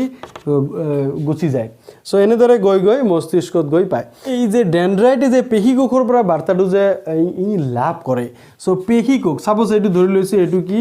পেশী কোষ ঠিক আছে এইটো হৈছে পেশী কোষে চলনৰ জৰিয়তে বাৰ্তাবোৰ ইহতে আকৌ এই তোমাৰ ইন্দ্ৰিয় যিবিলাক ইন্দ্ৰিয় আছে আমাৰ এই ইন্দ্ৰিয়ৰ প্ৰতিটো ইন্দ্ৰিয়ত কিছুমান বিশেষ ধৰণৰ পেশী কোষ থাকে এই পেশী কোষবোৰে বাৰ্তাবোৰ গ্ৰহণ কৰে সো এই পেশী কোষবোৰেও তেতিয়া কি চলন লাভ কৰে ঠিক আছে আৰু এই চলন কিয় লাভ কৰে কাৰণ এই কোষৰ ভিতৰত মানুহৰ ক্ষেত্ৰত কোষৰ ভিতৰত কিছুমান প্ৰটিন থাকে যেতিয়া এই বাৰ্তাবোৰ লাভ কৰে তেতিয়া এই প্ৰটিন অনুবোৰ কি নতুন শৃংখলৰ কাৰণে এইবিলাক সৰু হৈ যায় আৰু তেতিয়া এটা চলন লাভ কৰে আৰু এই চলনৰ ফলত কি ইহতে বাৰ্তাবোৰ তেতিয়া ইকে গ্ৰহণ কৰে আৰু কি তেতিয়া ডেনড্ৰাইটে সেই পেশী কোষৰ পৰা আকৌ এই বাৰ্তাবোৰ লৈ লয় আৰু এটো স্নায়ু প্ৰেৰণাৰ জৰিয়তে এই বাৰ্তাবোৰ প্ৰবাহিত হয় আৰু এটো এটা স্নায়ু কোষে আন এটা স্নায়ু কোষৰ কি কয় এক্সনে এটা স্নায়ু কোষৰ পৰা আন এটা স্নায়ু কোষলৈ বাৰ্তা প্ৰেৰণ কৰে আৰু এই যেটো দুটা স্নায়ু কোষৰ মাজৰ যেটো অন্তৰ্বৰ্তী স্থান ইয়াক কি কয় সাইনেপ্স বুলি কোৱা হয় সাইনেপ্স ঠিক আছে সাইনেপ্স এইটো কথা মনত ৰাখিবা যে সাইনেপস কি, ইয়াৰ কাম কি? সাইনেপস হৈছে দুটা স্নায়ুকোষৰ মাজৰ অন্তৰ্বৰ্তী স্থান। ইয়াৰ কাম হৈছে এটা স্নায়ুকোষৰ পৰা আন এটা স্নায়ুকোষলৈ স্নায়ু বাৰ্তা বা স্নায়ু প্ৰেৰণ কৰা। ঠিক আছে, এইটো হৈছে সাইনেপসৰ কাম। প্ৰাণীসমূহে কেনেদৰে স্নায়ুতন্ত্ৰৰ জৰিয়তে নিয়ন্ত্ৰণ আৰু সমন্বয় ৰক্ষা কৰে সেই বিষয়ে আমি ইতিমধ্যে আলোচনা কৰিছোঁ। তোমালোকে এইটো গমে পাইছা যে নিউৰনৰ জৰিয়তে ইহঁতে নিয়ন্ত্ৰণ আৰু সমন্বয় ৰক্ষা কৰে। তাৰ উপৰিও প্ৰাণীসমূহে কিন্তু হৰমনৰ জৰিয়তেও নিয়ন্ত্ৰণ আৰু সমন্বয় ৰক্ষা কৰে। ঠিক আছে, বিভিন্ন ধৰণৰ প্ৰাণী হৰমন আছে, যেনেকুৱা নিখৰণ হৰমন, দেহবৰ্ধনকাৰী hormone, thyroxine hormone, para hormone, thymosin, adrenaline hormone, insulin hormone, testosterone, oestrogen, এই আটাইবোৰ হৈছে প্ৰাণী হৰমন। এই প্ৰাণী হৰমনসমূহ আমাৰ দেহৰ কিছুমান অন্তঃস্ৰাৱী গ্ৰন্থৰ নিখৰণ হয়, যেনেকুৱা চোৱা এই নিখৰণ হৰমন এইটো হাইপোথেলামাছ নামৰ এবিধ অন্তঃস্ৰাৱী গ্ৰন্থিৰ পৰা নিখৰণ হয়। দেহবৰ্ধনকাৰী পিটুইটাৰী গ্ৰন্থিৰ পৰা নিখৰণ হয়, যাক মাষ্টাৰ্ড গ্ৰন্থি বুলিও কোৱা হয়। ইহঁতৰ আমি কামত পাম। এই পিটুইটাৰী গ্ৰন্থিয়ে বেলেগ বেলেগ যিবিলাক গ্ৰন্থি আছে এইবোৰ গ্ৰন্থিৰ পৰা হৰমন নিখৰণত কি কৰে উদ্দীপনা যোগায়, সেইকাৰণে ইয়াক মাষ্টাৰ্ড গ্ৰন্থি বুলিও কোৱা হয়। তাৰপিছত থাইৰয়েড গ্ৰন্থিয়ে থাইৰক্সিন হৰমন নিখৰণ কৰে, পেৰাথাইৰয়েড গ্ৰন্থিয়ে পেৰা হৰমন, থাইমাছ গ্ৰন্থিয়ে থাইমোচিন হৰমন নিখৰণ কৰে, অধিবৃক্ক গ্ৰন্থিয়ে এড্ৰিনেলিন হৰমন নিখৰণ কৰে, অগ্নাশয় গ্ৰন্থিয়ে ইনচুলিন হৰমন নিখৰণ কৰে। এতিয়া শুক্ৰাশয় এইটো ল'ৰাৰ ক্ষেত্ৰত থাকে, শুক্ৰাশয় পুৰুষৰ ক্ষেত্ৰত থাকে, কি টেষ্টষ্টেৰন হৰমন নিখৰণ কৰে। আৰু অগ্নাশয় গ্ৰন্থিয়ে কি ইষ্ট্ৰজেন হৰমন নিখৰণ কৰে। এনেদৰে বিভিন্ন গ্ৰন্থিয়ে বিভিন্ন হৰমন নিখৰণ কৰে। চোৱা, মই ইয়াতে দেখুৱাবলৈ চেষ্টা কৰিছোঁ। ইয়াতে চোৱা, হাইপোথেলামাছ আমাৰ ক'ত থাকে? এই যে মস্তিষ্কত থাকে। চোৱা, মস্তিষ্কত এই যে নাম্বাৰ 1, মই নাম্বাৰিং কৰিছোঁ। ইয়াতে চোৱা নাম্বাৰ 1, ইয়াতে চোৱা নাম্বাৰ 1, এইটো হৈছে হাইপোথেলামাছ। ক'ত থাকে? মস্তিষ্কত থাকে। ঠিক আছে, আৰু চোৱা ইয়াতে 2 নম্বৰটো কি আছে? পিটুইটাৰী গ্ৰন্থি। চোৱা, এই গ্ৰন্থিটো ক'ত থাকে? এই যে এইখিনি মানত থাকে। ঠিক আছে, এইটো তোমাৰ পশ্চাৎ মস্তিষ্কৰ অংশ হয়, য'ত কি থাকে? এই পিটুইটাৰী গ্ৰন্থিটো থাকে, যি কি দেহবৰ্ধনকাৰী হৰমন নিখৰণ কৰে। চোৱা, আৰু 3 নম্বৰত কি আছে? এইটো ডিঙি। চোৱা, এইটো ডিঙি দেখুওৱা হৈছে। ইয়াত কি থাইৰয়েড গ্ৰন্থিটো এই ডিঙিত থাকে। ঠিক আছে, ই কি থাইৰক্সিন হৰমন নিখৰণ কৰে। আৰু কোৱা পেৰাথাইৰয়েড গ্ৰন্থি, এই থাইৰয়েড গ্ৰন্থিৰ ওচৰতে থাকে তলত, এইটো হৈছে 4 নম্বৰ। ইয়াতে 4 নম্বৰ পেৰাথাইৰয়েড এইটো গ্ৰন্থি ডিঙিত থাকে। আৰু এইটো হৃদযন্ত্ৰ ঠিক ওচৰতে চোৱা তোমাৰ থাইমাছ গ্ৰন্থি থাকে। থাইমাছ গ্ৰন্থি কি থাইমোচিন হৰমন নিখৰণ কৰে। তাৰপিছত চোৱা এই নাম্বাৰ 6 নম্বৰটো কি আছে? ইয়াতে চোৱা অধিবৃক্ক। এইটো অধিবৃক্ক তোমালোকে জানা, এইটো এই দুটা হৈছে কিডনি মানে বৃক্ক। চ' বৃক্কৰ ওপৰত থাকে, এইটো হৈছে অধিবৃক্ক। চ' ই কি কৰে? এড্ৰিনেলিন হৰমন নিখৰণ কৰে। তাৰপিছত চোৱা অগ্নাশয় তোমালোকেতো জানাই, এইটো তোমাৰ ইনচুলিন হৰমন নিখৰণ কৰে। অগ্নাশয়টো আমি আগতে পাইছোঁ, পাচনতন্ত্ৰৰ ক্ষেত্ৰত আমি পাইছোঁ অগ্নাশয়। ই কি ইনচুলিন হৰমন নিখৰণ কৰে। আৰু চোৱা শুক্ৰাশয়, এইটো পুৰুষ বা ল'ৰাৰ ক্ষেত্ৰত এইটো যৌন হৰমন হয়। এইটো এই যে এই তলত দুটা দেখুওৱা হৈছে, এইটো হৈছে তোমাৰ নাম্বাৰ 8। এইটো শুক্ৰাশয় গ্ৰন্থিয়ে কি টেষ্টষ্টেৰন হৰমন নিখৰণ কৰে। অগ্নাশয় গ্ৰন্থি কি এইটো ছোৱালীৰ ক্ষেত্ৰত ইষ্ট্ৰজেন হৰমন নিখৰণ কৰে। চোৱা, এই দুটা, এই যে এইফালৰ দুটা হৈছে এইটো অগ্নাশয় গ্ৰন্থি, ই কি ইষ্ট্ৰজেন হৰমন নিখৰণ কৰে। চ' এতিয়া চোৱা, এই গ্ৰন্থিবোৰে যে হৰমন নিখৰণ কৰে, এই গ্ৰন্থিবোৰে হৰমন নিখৰণৰ জৰিয়তে আমাৰ দেহত ৰাসায়নিক সমন্বয়, ঠিক আছে, আমাৰ দেহত কি ৰাসায়নিক সমন্বয় ৰক্ষা কৰে। তোমালোকে কেতিয়াবা পৰীক্ষাত আহে যে প্ৰাণীসমূহে ৰাসায়নিক সমন্বয় কেনেদৰে ৰক্ষা কৰে। প্ৰাণীসমূহে ইহঁতৰ দেহত উৎপন্ন হোৱা হৰমনৰ জৰিয়তে কি ৰাসায়নিক সমন্বয় ৰক্ষা কৰে। চ' এতিয়া চোৱা, কোনটো হৰমনে কি কাম কৰে সেই বিষয়ে আমি এতিয়া অধ্যয়ন কৰিম। চোৱা, আমি জানো হাইপোথেলামাছে কি নিখৰণ হৰমন নিখৰণ কৰে। এইটো কি অন্যান্য গ্ৰন্থিৰ পৰা হৰমন নিখৰণৰ ক্ৰিয়া, হৰমন কি নিখৰণ নিয়ন্ত্ৰণ কৰে। এই কি অন্যান্য গ্ৰন্থিয়ে কিমান পৰিমাণৰ হৰমন নিখৰণ কৰিব সেইটো কি কৰে নিয়ন্ত্ৰণ কৰে। তাৰপিছত চোৱা পিটুইটাৰী গ্ৰন্থিক চোৱা দেহ বৰ্ধনকাৰী হৰমন নিখৰণ কৰে। ই কি দেহৰ বৰ্ধন আৰু বিকাশত সহায় কৰে। ঠিক আছে, এই হৰমনবিধে কি কৰে দেহৰ বৰ্ধন আৰু বিকাশত সহায় কৰে চোৱা আমি যে কিমান পৰিমাণৰ দীঘল হ'ম কিছুমান মানুহ আছে চাপৰ কিছুমান আছে দীঘল সো এই বস্তুটো মানে কোনে নিৰ্ধাৰণ কৰে এই দেহ বৰ্ধনকাৰী হৰমনে নিৰ্ধাৰণ কৰে আৰু এই দেহ বৰ্ধনকাৰী হৰমন নিঃসৰণ কোনে কৰে পিটুইটাৰী গ্ৰন্থিয়ে কৰে ঠিক আছে সো আৰু এতে চোৱা বাল্যকালত যদি এইবিধ হৰমনৰ নিঃসৰণ যদি কম হয় তেনেহলে মানুহ বাওনা হয় ইমান সৰু সৰু মানুহ দেখা পাব না বয়সত বহুত ডাঙৰ কিন্তু চাপৰ বাওনা আকৃতিৰ বহুতো মানুহ আছে একচুয়ালি এই মানুহবোৰ কি ইহঁতে এই দেহ বৰ্ধনকাৰী যেটো হৰমন এই হৰমন ইহঁতৰ নিখৰণ ঠিকমতে হোৱা নাই সেইকাৰণে ইহঁত বাওনা হৈছে আৰু কিছুমান মানুহ এনেকুৱা আছে বহুত দীঘল হয় ঠিক আছে তোমালোকে অমিতাভ বচ্চনৰ কথা মনত কৰা সো ইমান দীঘল মানুহ ঠিক আছে সো ইয়াৰ কি দেহ বৰ্ধনকাৰী হৰমনটো নিখৰণ বেছি হৈছিল সেইকাৰণে তেওঁ দীঘল হৈছে ঠিক আছে সো এই কথাটো মনত ৰাখিবা যে মানুহৰ যেটো বাওনা হয় এই বাওনা হোৱা গুণটো কোনটো হৰমনে নিৰ্ধাৰণ কৰে দেহ বৰ্ধনকাৰী হৰমনে নিৰ্ধাৰণ কৰে আৰু কি কোনটো গ্ৰন্থিয়ে এই দেহ বৰ্ধনকাৰী হৰমন নিঃসৰণ কৰে এটো পিটুইটাৰী গ্ৰন্থিয়ে দেহ বৰ্ধনকাৰী হৰমন নিঃসৰণ কৰে পিটুইটাৰী গ্ৰন্থি কি মাষ্টাৰ্ড গ্ৰন্থি বুলিও কোৱা হয় কাৰণ বাকি যিমানবোৰ গ্ৰন্থি আছে এই তলৰ যিমানবোৰ গ্ৰন্থি আছে এই সকলোবোৰ গ্ৰন্থিক কি হৰমন নিঃসৰণৰ কাৰণে কি উদ্দীপনা যোগায় সেইকাৰণে ইয়াক মাষ্টাৰ্ড গ্ৰন্থি বুলিও কোৱা হয় সো ইয়াতে থাইৰয়েড গ্ৰন্থি কি থাইৰক্সিন হৰমন নিঃসৰণ কৰে এই থাইৰক্সিন হৰমন নিঃসৰণৰ কাৰণে আমাৰ দেহত কি আয়োডিনৰ প্ৰয়োজন এই কথা মনত ৰাখিবা সো থাইৰক্সিন হৰমন নিঃসৰণৰ কাৰণে কি আয়োডিনৰ প্ৰয়োজন আমাৰ খাদ্যত আমি যে নিমখ খাওঁ সেইকাৰণে নিমখটো আয়োডিনযুক্ত নিমখ খাব লাগে ঠিক আছে সো যদি আমাৰ শৰীৰত আয়োডিনৰ অভাৱ হয় তেনেহলে ই কি থাইৰক্সিন হৰমন নিঃসৰণ ই কি ভালদৰে কৰিব নোৱাৰিব তেনেহলে আমাৰ শৰীৰত বিভিন্ন প্ৰবলেম হ'ব চোৱা এতে কি এই থাইৰক্সিন হৰমনে কি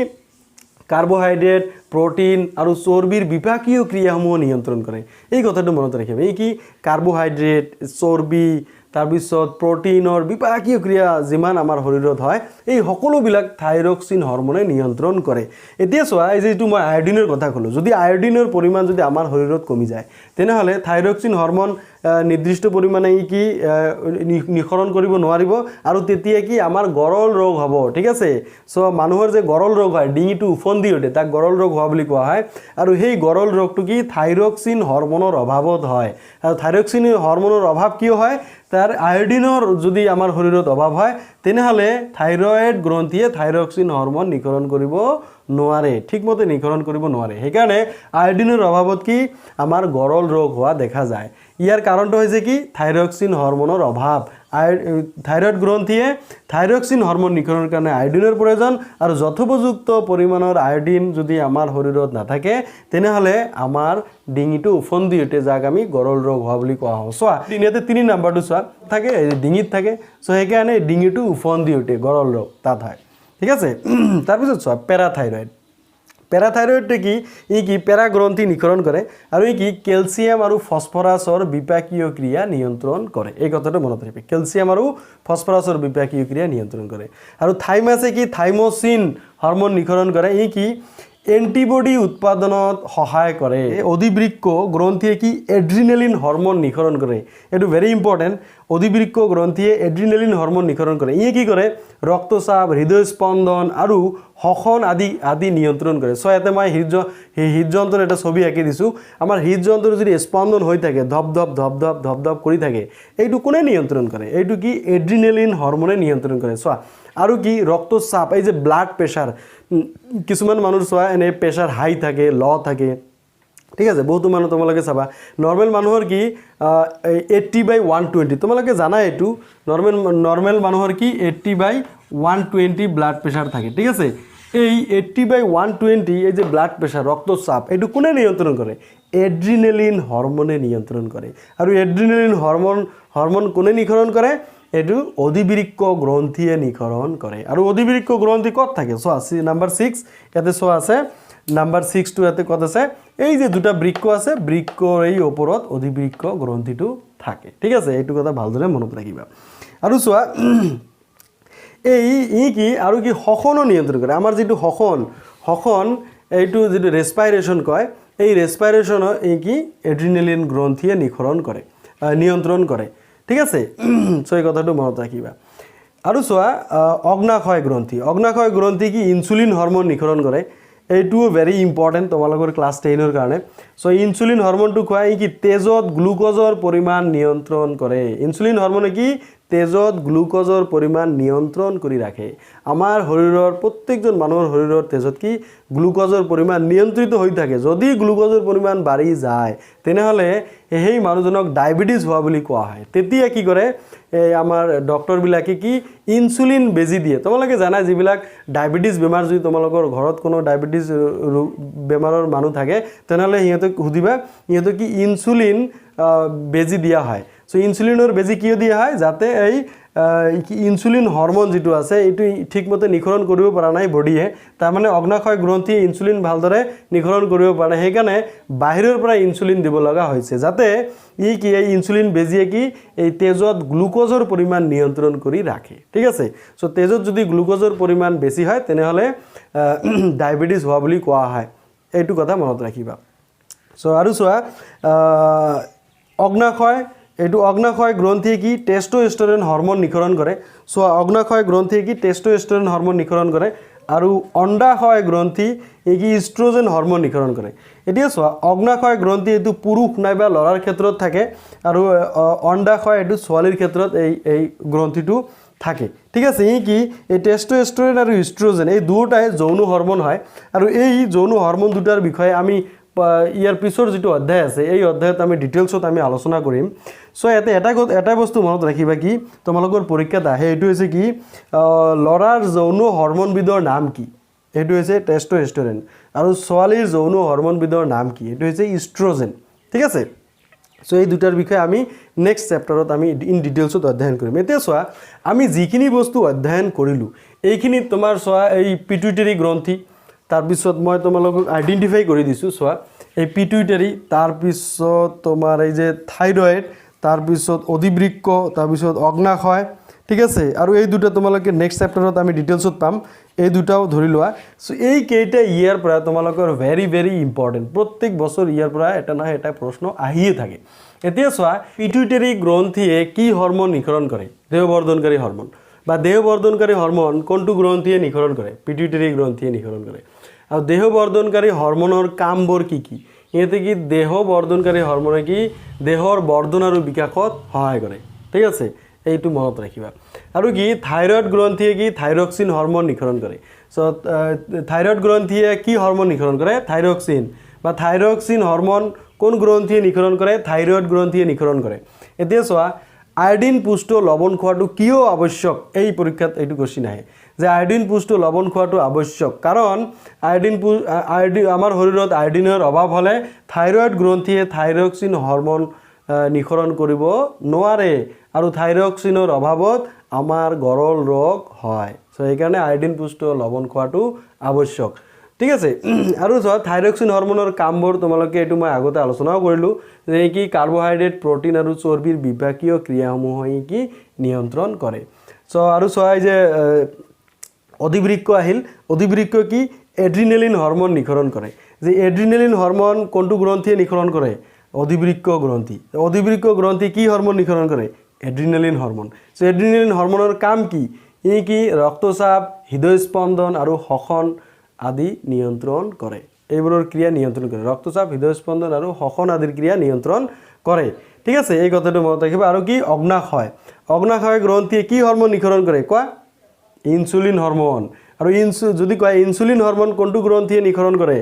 অগ্নাশয় গ্ৰন্থি। ঠিক আছে। আৰু ইনসুলিন হৰমনৰ যদি অভাৱ হয় কি বেমাৰ হয়, ডায়েবেটিছ বেমাৰ হয়। আৰু ইনসুলিনৰ কাম কি, ই তেজত গ্লুকোজৰ পৰিমাণ নিয়ন্ত্ৰণ কৰি ৰাখা। আৰু যদি তেজত গ্লুকোজৰ পৰিমাণ বাঢ়ি যায় তেতিয়া তাক ডায়েবেটিছ হোৱা বুলি কোৱা হয়। ইয়াতে এটা আন এটা কোৱেশ্চন হয় যে ডায়েবেটিছ ৰোগীক ইনসুলিনৰ বেজি কিয় দিয়া হয়, ডায়েবেটিছ ৰোগীক ইনসুলিনৰ বেজি দিয়া হয় যাতে তেজত গ্লুকোজৰ পৰিমাণ নিয়ন্ত্ৰণ হৈ থাকে। ঠিক আছে। তেজত গ্লুকোজৰ পৰিমাণ ইনসুলিনৰ অভাৱত তেজত গ্লুকোজৰ পৰিমাণ বাঢ়ি যায় আৰু তেতিয়া তাক ডায়েবেটিছ বেমাৰ হোৱা বুলি কোৱা হয়। ঠিক আছে। আৰু কি অগ্নাশয় গ্ৰন্থিয়ে কি যৌন হৰমন নিঃসৰণ কৰে, টেস্টোস্টেৰন। ঠিক আছে। টেস্টোস্টেৰন এটা তোমাৰ ল'ৰাৰ ক্ষেত্ৰত তোমাৰ নিঃসৰণ হোৱা এটা যৌন হৰমন। আৰু কি অণ্ডাশয় গ্ৰন্থিয়ে কি হৰমন নিঃসৰণ কৰে, ইষ্ট্ৰজেন ঠিক আছে আৰু ইষ্ট্ৰজেন এটা তোমাৰ ছোৱালীৰ ক্ষেত্ৰত নিখৰণ হোৱা যৌন হৰমন ঠিক আছে এই দুটাৰ বিষয়ত আমি নেক্সট অধ্যায়ত আমি আলোচনা কৰিম আৰু ইহঁতৰ এই যে হৰমনবিলাক আমি পালোঁ সেই হৰমনবিলাকৰ পজিশ্যনটো তোমালোকে মনত ৰাখিবা এইখিনিতে এটা কথা কি এই যিবিলাক আমি হৰমন পালোঁ ইহঁতে আমাৰ শৰীৰত যে ৰাসায়নিক সমন্বয় ৰক্ষা কৰাত এটা গুৰুত্বপূৰ্ণ ভূমিকা পালন কৰে এই আগত যেটো আমি পাইছোঁ যে স্নায়ুতন্ত্ৰৰ যেটো ক্ৰিয়া সো স্নায়ুতন্ত্ৰৰ ক্ৰিয়াটো কিন্তু বহুত ক্ষিপ্ৰ হয় আৰু যেটো হৰমনৰ ক্ৰিয়া ঠিক আছে এই ৰাসায়নিক সমন্বয় ইয়াৰ কিন্তু ইমান ক্ষিপ্ৰ নহয় ই লাহে লাহে হয় কিন্তু ই দীৰ্ঘস্থায়ী হয় ই কি দীৰ্ঘস্থায়ী সেইকাৰণে আমাৰ বৃদ্ধি আৰু বিকাশ ঠিক আছে এইটো হরমোনে নিয়ন্ত্রণ করে স্নায়ুতন্ত্রে কিন্তু নিয়ন্ত্রণ নকরে সো এটা কথা আর আন এটা কথা কি এই যেহেতু এই হৰমোনবোৰ তেজৰ জৰিয়তে প্ৰবাহিত হয় ঠিক আছে তোমাৰ বেলেগ নলিকাৰ জৰিয়তেও প্ৰবাহিত হয় দুই প্ৰকাৰে প্ৰবাহিত হ'ব পাৰে কিন্তু তোমাৰ ক্লাছ 10ত এই তেজৰ জৰিয়তে প্ৰবাহিত হোৱাটোৱে আমাৰ অধ্যয়ন কৰিব লাগিব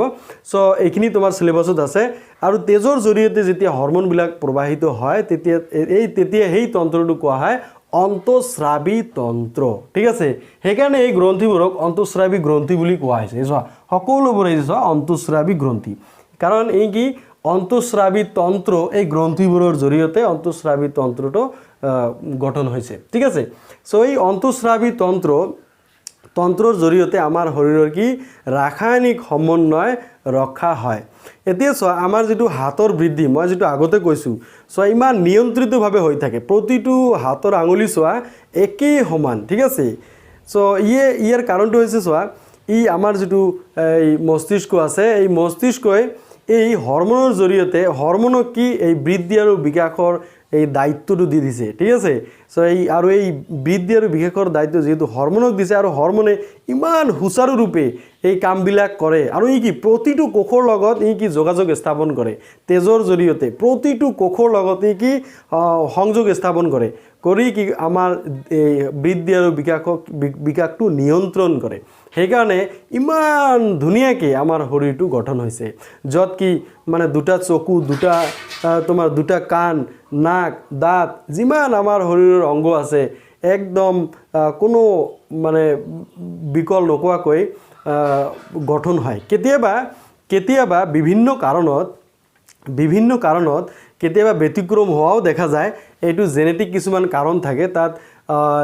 জিন বা ডিএনএৰ কিছুমান ফ্যাক্টৰ থাকে কেতিয়াবা বিকলাঙ্গ মানুহও থাকে সেইবিলাক ৰিজনটো অলপ বেলেগ কিন্তু ওভাৰঅল আমি ক'ব পাৰোঁ যে হৰমনবিলাকে আমাৰ শৰীৰৰ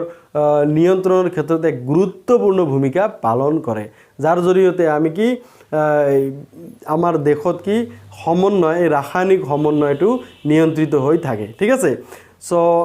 তোমালোকে এইখিনি বস্তু মনত ৰাখিবা আৰু যদি এইখিনিতে কিবা যদি অসুবিধা থাকে তোমালোকে মোক জনাব পাৰা আৰু মই তোমালোকৰ সেই অসুবিধাখিনি দূৰ কৰাৰ কাৰণে মই চেষ্টা কৰিম তলত যেটো লিংক আছে এই লিংকৰ জৰিয়তে হোৱাটসঅ্যাপ গ্ৰুপত জয়েন কৰা আৰু যিকোনো প্ৰবলেম তাত তুমি ভয়েস মেসেজ এটা দি থৈ দিবা তাৰ পিছত মই তোমালোকৰ লগত সেই হিচাপত যোগাযোগ কৰিম ঠিক আছে থ্যাংক ইউ ভেৰি মাচ